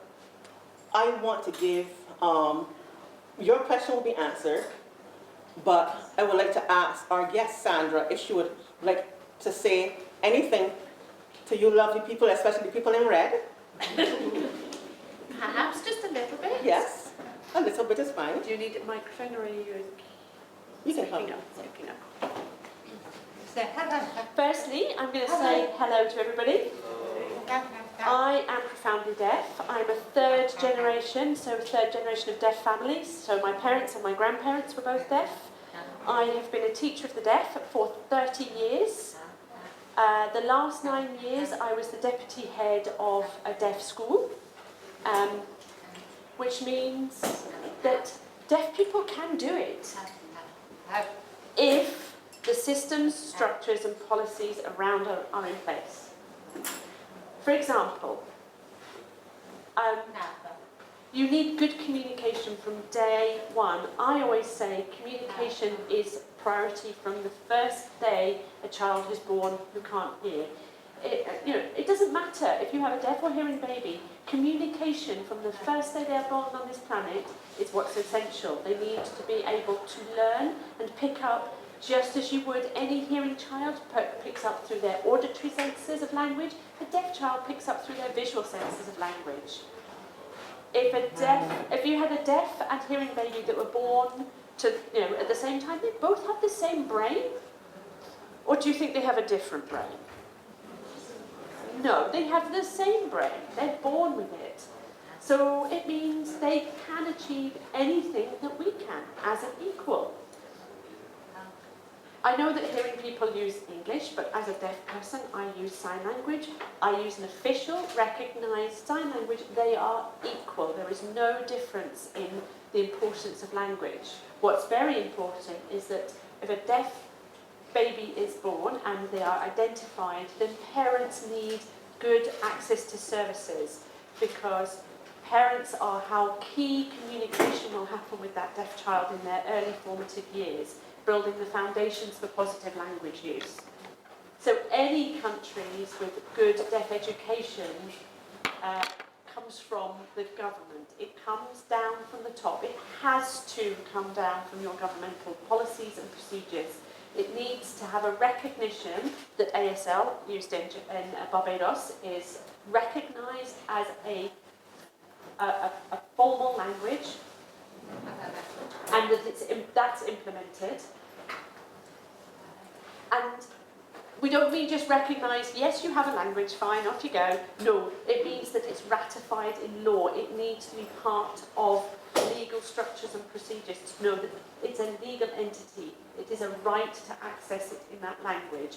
Then you need to then talk to the education departments.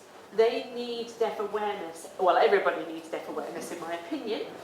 But what it really, really actually means to be functionally deaf as a deaf person. And education departments, once they know, it means that they can monitor the schools and the provision of education and demand that data and progression reports of deaf students in education in specialist schools, because they need to know how well deaf children are achieving and improving according to their goals. I've been here for 3 weeks and I've been looking specifically at deaf education, and I agree with other deaf people here who have said they've left with nothing. They left school without any qualification. That is not fair. It means they can't get a job. It means that they're relying on state intervention by support and disability payments. But deaf people have brains. They have brains that they can use. They have language. It just needs to be in a visual form.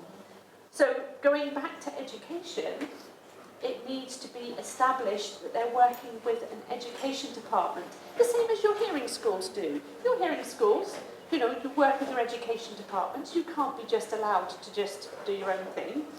So there is a national curriculum in Barbados, which I've seen, and it is brilliant. It's very clearly laid out. So why can't deaf children access that same curriculum? It might need some modifications. There may need to be the ways that you make it more visual, but the curriculum is there. We have those building blocks to be able. The teachers need to be effectively teaching deaf children, and the delivery and how to deliver the curriculum to deaf children specifically needs to be understood, to how to deliver education, particularly to deaf children in visual language, because concepts need to be broken down in a different way in order to be understood and then learn from there. Because there are deaf children who don't necessarily have sign language use at home, it means that they obviously have to get everything from their school. Everything that they're learning in their everyday life in sign language is at school rather than necessarily from their home environment. I might have gone slightly off now. Where was I up to? But for me, the jobs and the lack of employment opportunities go back to the education. And day one, that when a baby is diagnosed as deaf, the day one, if you break down that communication, ready for them to have, apologies, let me go back. If that child does not have access to education or sign language until they get to their educational establishments, they're 5 years behind their peers. They're language deprived. They have no form of language. You're already in a delayed situation compared to your peers. Because language acquisition, the best years of your language acquisition life are from 0 to 5. And if we're expecting a deaf child to function from 5 onwards, the newborn screening systems are usually, I believe, in Barbados from 6 years old. About, I've been told. So screening tests to actually screen for deafness in children. Late. 7, says 7. But that means deaf children are missing language altogether for 6 or 7 years of their formative years. And that's taken away from them. They have no access. It's called language deprivation from my perspective, because they don't have any form of language. I mean, as a hearing baby, you get access to language from your parents from day one. You are acquiring it like a sponge. And it means that we need to support parents, because I know often that when parents find their child is diagnosed, they have a grieving process. That's very natural to go through, but then need to understand how to effectively communicate and what to do when you have a deaf child. But that needs parental support, and that needs a service to access that. And then, once you've got great language, it means they're ready to start school at 5, because they've got all the building blocks of language that they need to be able to access a curriculum. They have the knowledge ready to start school, just as their hearing peers. And they will then access a curriculum and then come out with qualifications, and then we lead to work opportunities. It is a step-by-step process, and it all goes back to the government. And deaf awareness amongst everybody to know that this is how we need to function. Or just to add to Bonnie's point about lip reading, research says that lip reading is 75% guesswork. 75% of a conversation you're having with someone, you're guessing. And I repeat, I have an English degree. I cannot read everything. I don't get it. English is I have all the words at my disposal for the English language, having studied English at university, but I don't get them. So, Thank you. I want to give the other deaf people in the room an opportunity to say something, but I want to just say something about what Sandra just said. I studied my first formal education with interpreting came in 1993. I was now turning 18, so you can do the math. It's okay. So 1993. And it was myself and 4 deaf people from Barbados, and altogether there were 13 of us from different Caribbean territories. Myself and a Jamaican were studying interpreting, and the others were doing computer applications. And myself and another one of the deaf ladies, she was doing a certificate. They were all doing certificates, but she was so good because she was mainstreamed. And so her English is her first language because her Explain mainstream, please. Mainstream, so she was deaf but in a hearing school. So that's mainstream. So thank you, that's my husband. So mainstream, so a deaf person in a hearing school. And so I want her to tell her story on the platform because her mother didn't acknowledge that she was deaf. And she went to a hearing primary school and had to read throughout as a little girl. And in that time she did, it was GCEs, because she's close to 60 now. And she passed for, say it, husband. St. Michael's. St. Michael's School. Don't encourage her. But as we know, that is one of the schools of choice. And so for her to get into that school means that she had to do a lot of work on her own. And I say that to make the point that, she really did the work. She went to St. Michael's and read through St. Michael's and got about 8 CXCs and then A levels. And to this day has only got a job 3 years ago. But that's not my point. My point is when we came back from the US, because they put her on the degree program and she graduated summa cum laude, which is the highest designation. And we came back and went to Irving Wilson School. It was then the school for the deaf and blind. And we happy. We get happy place. So we got all these plans, eyes glittering and everything. And we went, and she said she wanted to offer services, to offer, come into the classrooms, just to share with the children, whatever. A teacher looked at her, who was not signing, by the way, and not all the teachers that the school signed, so that should already give you an understanding about the problem that we have. If they're not signing, then what are they doing? Good. So a teacher looked at her and said, well, deaf people, the brains don't work that well. And let me tell you, I stood there in shock. And she said, the brains, my friend looked at me and tears were stinging my eyes. I could not believe. She looked at that girl that you see, it is still not enough. In some instances, it is still not enough that she got her degree and you look her dead in her face and say, deaf people, the brains don't work that well. And she is teaching those children at the institution. So what does that tell you about how they feel as deaf children growing up? What hits them here? What is it that they take away? You might not tell them that you were nothing, but your actions tell them. And the visual, so they're looking at your body language and your facial expressions and how you're behaving and saying, well, you don't matter. That's what they're saying. You don't matter. So they come up. I was talking to some deaf ladies recently in their late 20s. And I said, what are your goals? They said, what is that? What is a goal? You could try to break that down in your head. What is a goal?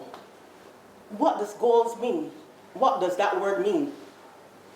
I said, what do you dream of becoming?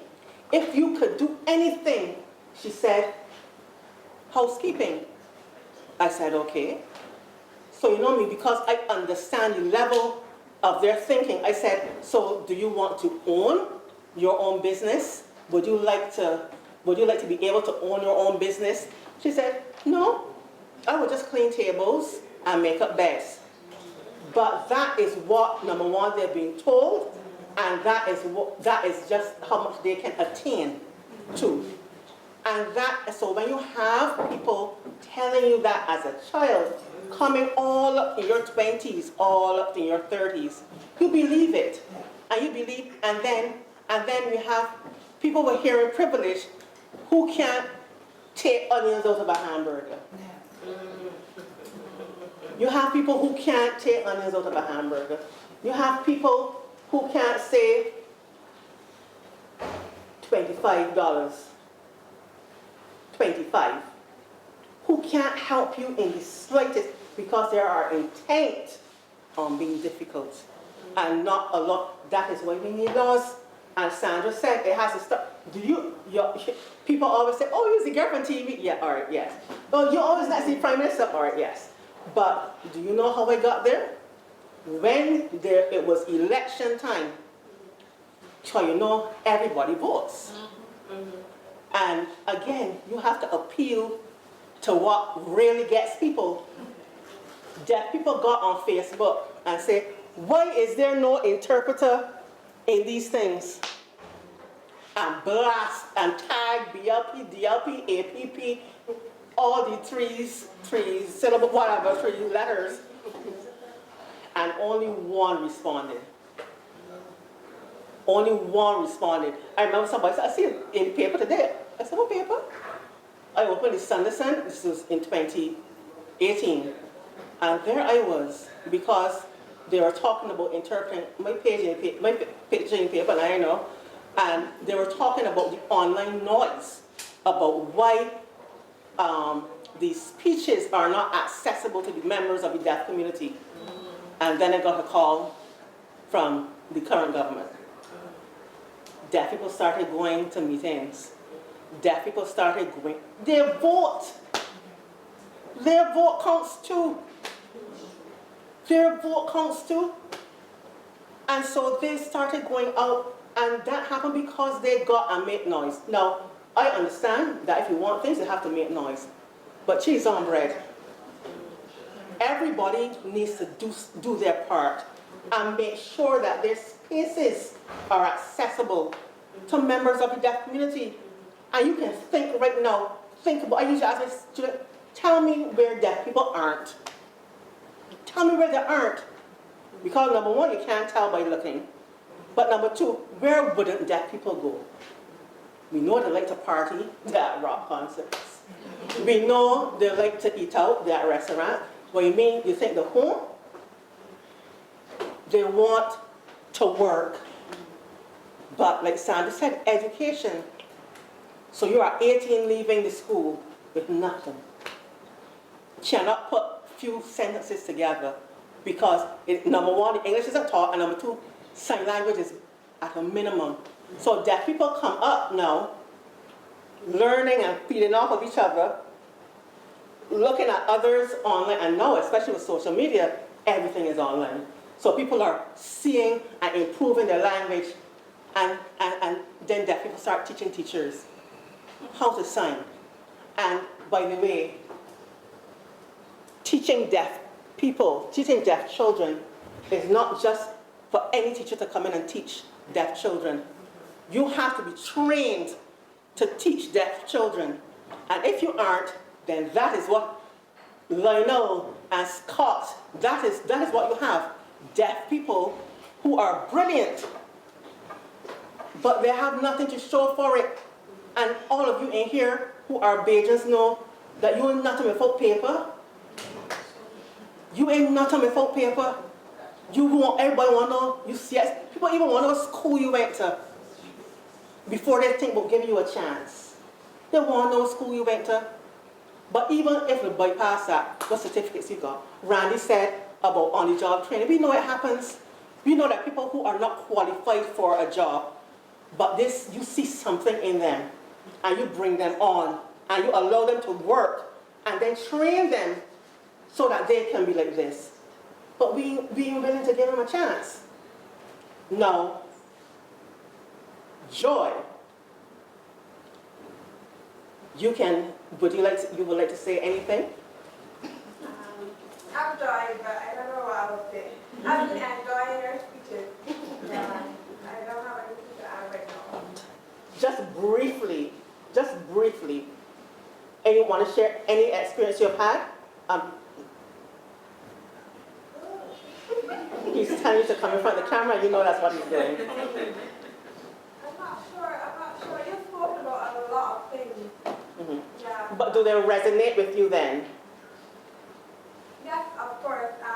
I'm speaking now, but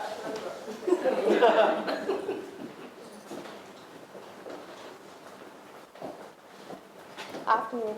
I'm speaking now, but I'm actually hard of hearing. I'm using hearing aids. Whatever. You tell me, it's all right.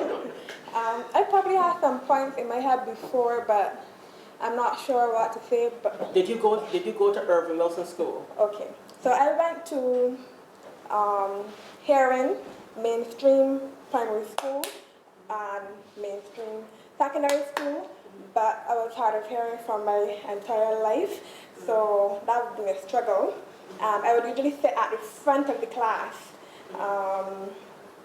I remember I used to use something called a hearing helper device, so I'd have something pinned on me to hear, and the teacher has something pinned on them to speak through it. And sometimes the teacher had to step out, and people think, oh, is she listening to what he's saying? But no, not really. Or sometimes like, you can hear me? And it's not respectful because people think that if you can't do something, it's funny, it's a joke. It's a joke. And they shout in your ear, you can hear me? Yeah, so that's the experience. Also, what was discussed before, stop being able to speak. Faye in the red shirt, she's deaf, but she speaks very well. It doesn't mean she's not deaf. All deaf people have their unique life story. Not all deaf people were born deaf. Not all deaf people know sign language, but they're all deaf. And you have to know how to really match each situation. Thank you so much. You said so much. Thank you. Thank you. So Felicia. Yes, you can come. No, you can come. No, you come. Yes, you're in a red shirt. Wait, she should come. You're in a red shirt. You're special today. Come.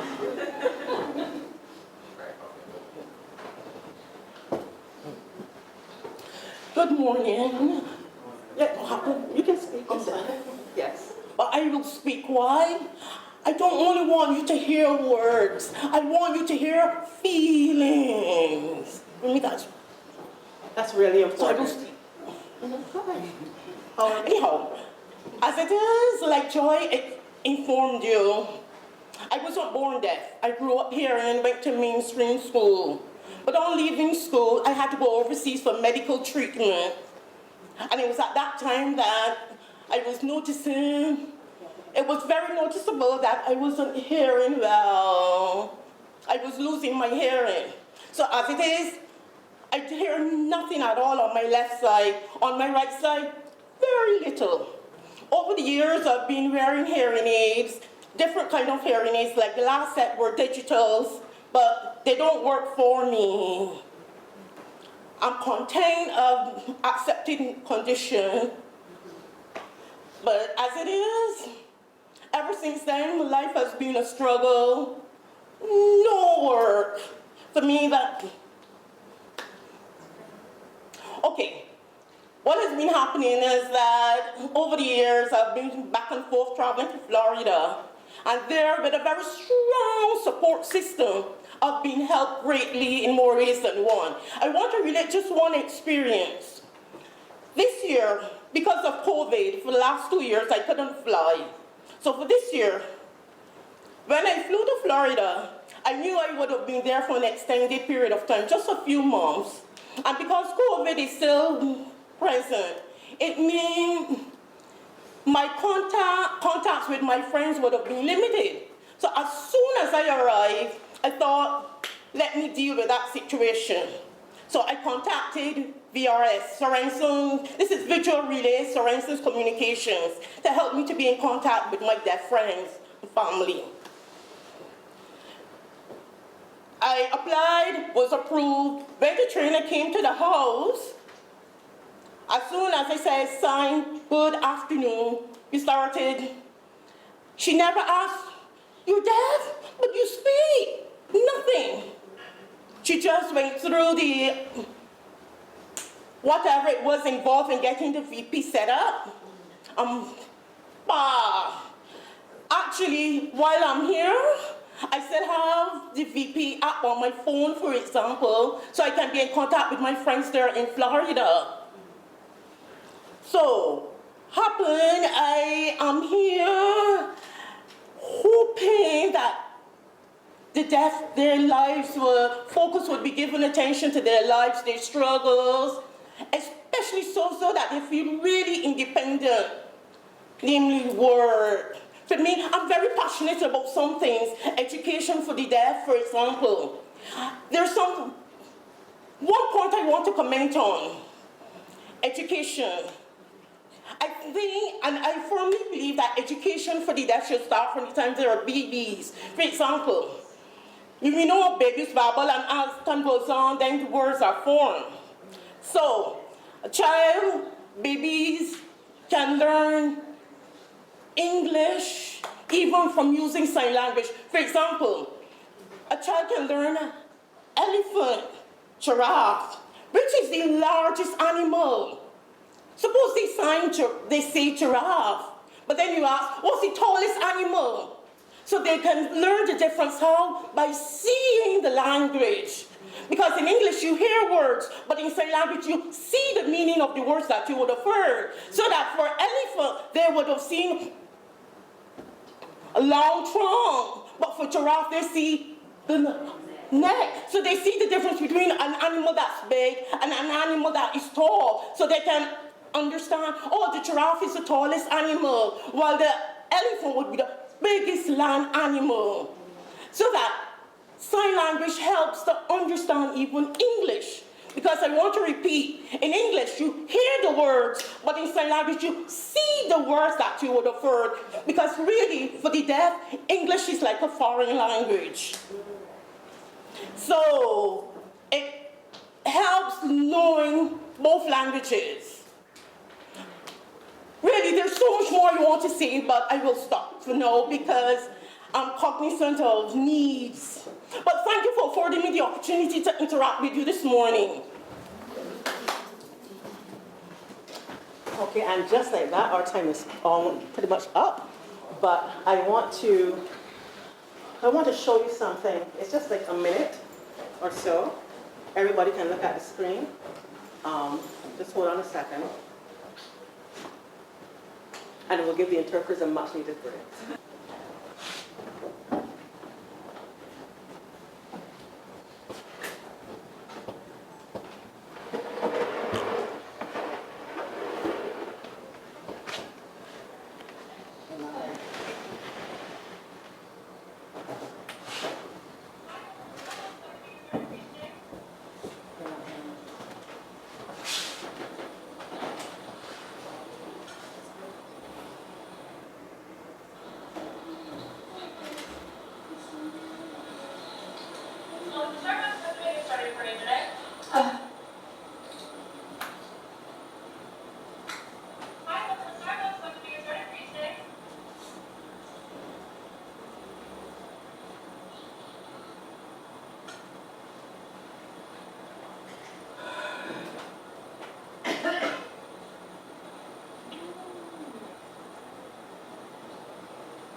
Mocha. Would you like a tall one? What else do you want?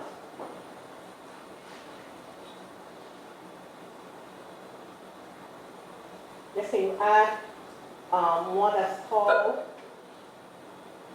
She would like a mocha. But you want a frappe? It's called frappe? Frappe? Yes. Small, large, tall. Is that it? Yes, that's wonderful. $8.70. Okay, thank you. Now, I don't know if any of you have ever seen anything like that, but technology is way advanced. I would challenge any fast food restaurant here to put up something. I mean, screens are all over. Okay. Screens are all over, and we can use them. We use them to advertise things that we don't even look at twice. But this was taken because they have a big deaf community where this is in the U.S. But it's not only, that's not the only Starbucks that does that. You have other Starbucks now that begin to do that. I wonder if you can challenge Starbucks here in their drive-through. Chefette in at least one of their drive-throughs. The one that has a lot of traffic, maybe the Rocky drive-through, maybe the Warren's. But all I'm saying is that you will not have maybe thought about that till you saw it just now. And there are things that can happen. There are things that can happen, but we need to be able to see that things can work. And so you may be able to be, now that you've seen that, maybe you're thinking, oh wait, maybe I can do something that I thought I couldn't before. Maybe I could do something. At the very least, we should be partnering and standing with the deaf community to make sure that they are seen and treated as equal citizens in this country. You had your hand first. No, I just wanted to add that forums like this will help employers to become more aware of how they can include within their company. Right. Just something as simple as strobe lights. We've been liaising with the council recently and Bonnie as well. This is the Barbados Bonnie company. Oh, I didn't know where you were yes, from. Okay. Yes. Okay. Even something as simple as strobe lights and how you just spoke about that ESL, that is something that unless we didn't see it. Yeah, know right. that we aren't. And the thing is, it is fine if you don't know, but it is when you know. Yes. So it is when you know what happens next. It is when you know, and that is always the issue. Because when DEM was doing the June 1st press conferences, somebody said, why isn't there an interpreter? This was years ago. And then somebody called me and said, why isn't there an interpreter? So now every June 1st, when it's hurricane season started, I'm there or another interpreter is there because people are asking questions and emergencies, disaster emergencies. Everybody needs to be informed about disasters. Everybody should know the basic sign language to communicate. If you do not know who you will encounter, and especially when it comes to disasters and emergencies, I will say this one thing before I let you to speak, and then I close off. I will be here, we can talk afterwards. But I will say this one thing. One of the hurricanes, I want to say it was Irma. That was 2017. I know because that's when I started studying again. September, a friend of mine who lives in Antigua, he knows sign language, and he messaged me because he knew I was teaching sign language classes, and he messaged me and he said, you know, I really would like to, what's your syllabus if I wanted to teach some of the first responders, because he works with Red Cross. And so I told him, that's okay, we can speak to the powers that be, that's fine. He messaged me back. No, he called me from Antigua. He said, Bonnie, all right, so I talked and I got to tell you. I said, let me hear. He said, the person in charge said to me, in charge of the Red Cross, the person said to him, what you don't bother with sign language for? If the people don't understand, then they don't understand. We ain't got use for that. But you see, Red Cross got a boss. And even if Red Cross in one country says something, that's a big enough organization that you plaster that and somebody head should roll. Because how can you in the middle of a hurricane and still say that this is necessary? If they don't understand, they don't understand. How can you say that when people's little lives are at stake? I just wanted to say, my two cousins just have babies 3 years ago, so I had babies in the same month. So when time passed, only they'll start to speak. So we were like, doesn't know, he's 3 years old now, he still can't speak. So we thought he was deaf. So the family was trying to prepare, it's a big family, we were trying to prepare for FE deaf, like, sign language, and it's very difficult to find classes in sign language, even if you're willing to. Right. It's very difficult to We can talk about that too. So he's been tested. Yes, and they say that he's not that. I think he's autistic. He's not that. Okay. All right. Yeah. I have a son who at 2 wasn't speaking. He wasn't speaking at all. And I said, as an interpreter, I said, God is hearing tested. How could my son not talking and we don't know if he can be babbling, but he said he understanding. That's what he'll be saying continuously. That's all he was saying. He just, and then what he was, what I say, home with children, they went to like a year of preschool before going into primary school. And one day the preschool teacher who went to secondary school with me called me, Bonnie. I said, but don't call me, something wrong, what? Bonnie, what is wrong? Nothing wrong. She said, Alex just started taking out all the books and reading out loud. Everything in the books. It was just, everything just finally started to make sense. The gibberish just went straight to English. But there was nothing, he just needed time. Now, he is the most articulate. He hardly understands Bajan dialect. But what are they saying? Because he just understands, and if you see him write, it's like somebody with, real high intellect. And I'm proud of my son, but I'm saying that because I know where he started. And sometimes we have to understand, the more children, it takes time. Sometimes children all develop at their own pace, but we must do your due diligence and make sure that there's testing. If you think something may be wrong, that there's some testing, and that you make sure that all things are in order. You had your hand up. Okay, so I just wanted to kind of raise a word of caution to employers, because sometimes we think we're being accessible, but half measures are more frustrating. It's like tech down. Yes. Yeah. I have a cousin who's hard of hearing. She's been hard of hearing her entire life. She wears hearing aids, different models throughout her life, battles of hearing aids. She's a trained pastry chef. At one institution she worked at, the batteries in the hearing aid, because of the heat in the kitchen, were melting. So she took them out. Simple accommodations in that people not speaking behind her, yes, they would have made. And could she ultimately left that role because people were saying, well, she's ignoring them. Right. And she was, the argument was, I'm not ignoring you, I'm hard of hearing, and just want you to speak in front of me. Right. And not turn your back and speak to me. Right. A simple thing. Simple thing. Nothing that would cost anything on anyone. Just simple, decent, humanness. Yes. And to contrast that, she took another role at Sandals, and she flourished in that role. Right. Because they were able to make certain accommodations, and as I said, it's nothing that cost money. It was just simple human decency. So just to say, the half measures sometimes are more frustrating than not having opportunities at all.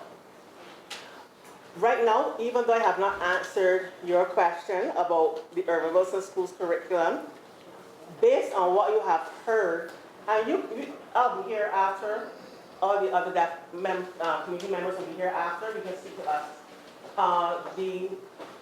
What you are receiving now, those papers you're receiving now, I haven't seen them yet, but I know you can just fill them out quickly because we want to have that information before you leave. So you should be able just to fill it out quickly.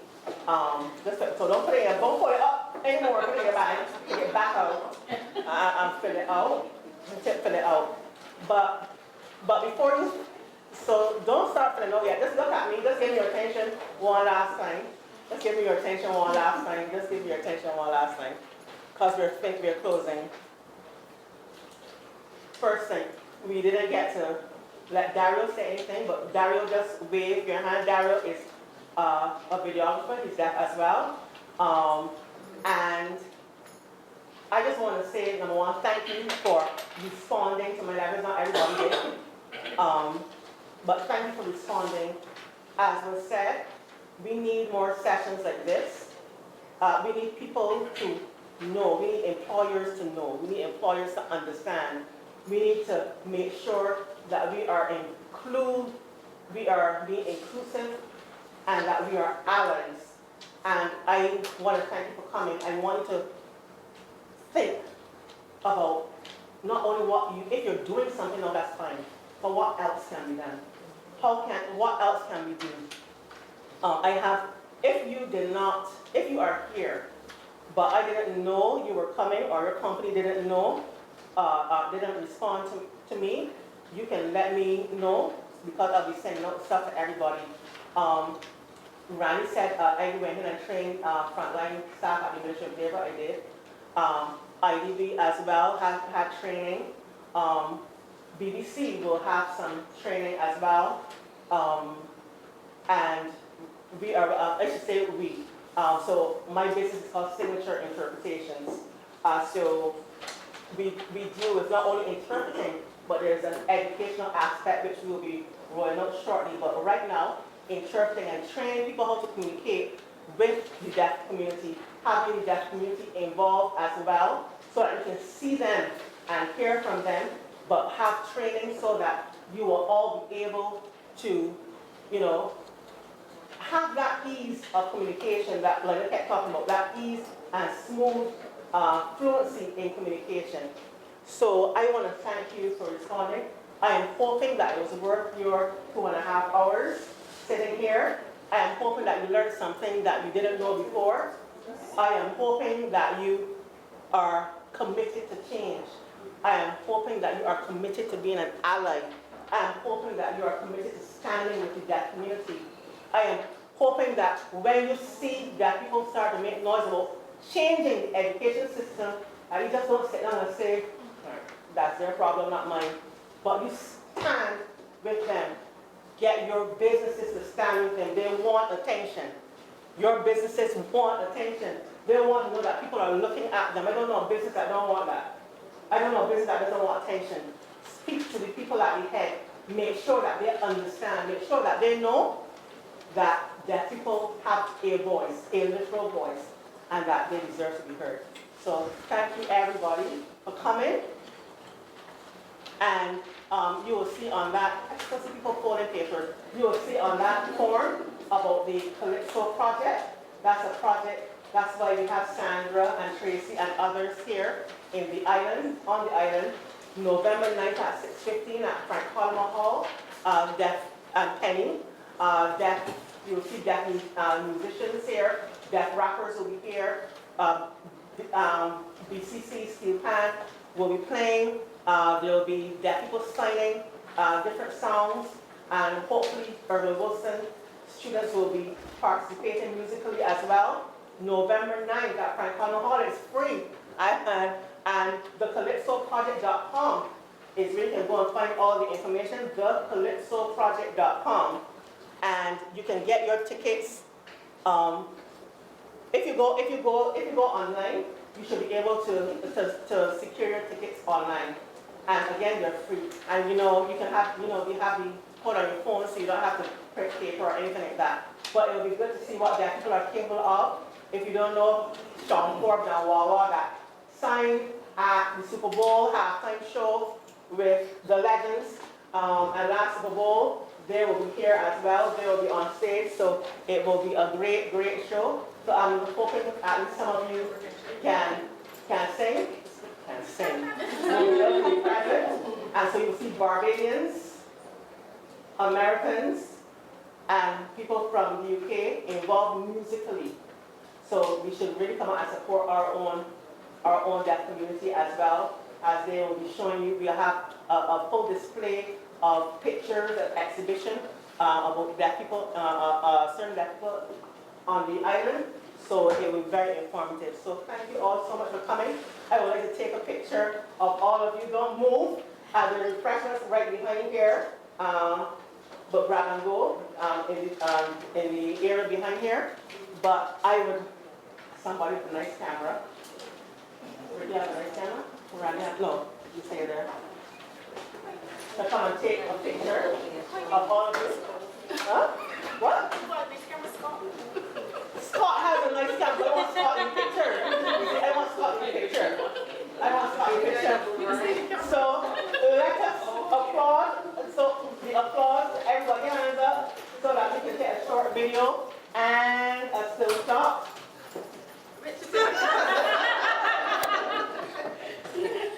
Let Scott do it. I think Scott. Scott got the equipment.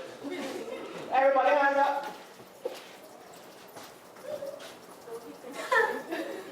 Scott and Dario at work. And don't stop either. You said, but your hands longer than that in primary school. Keep your hands up in the air.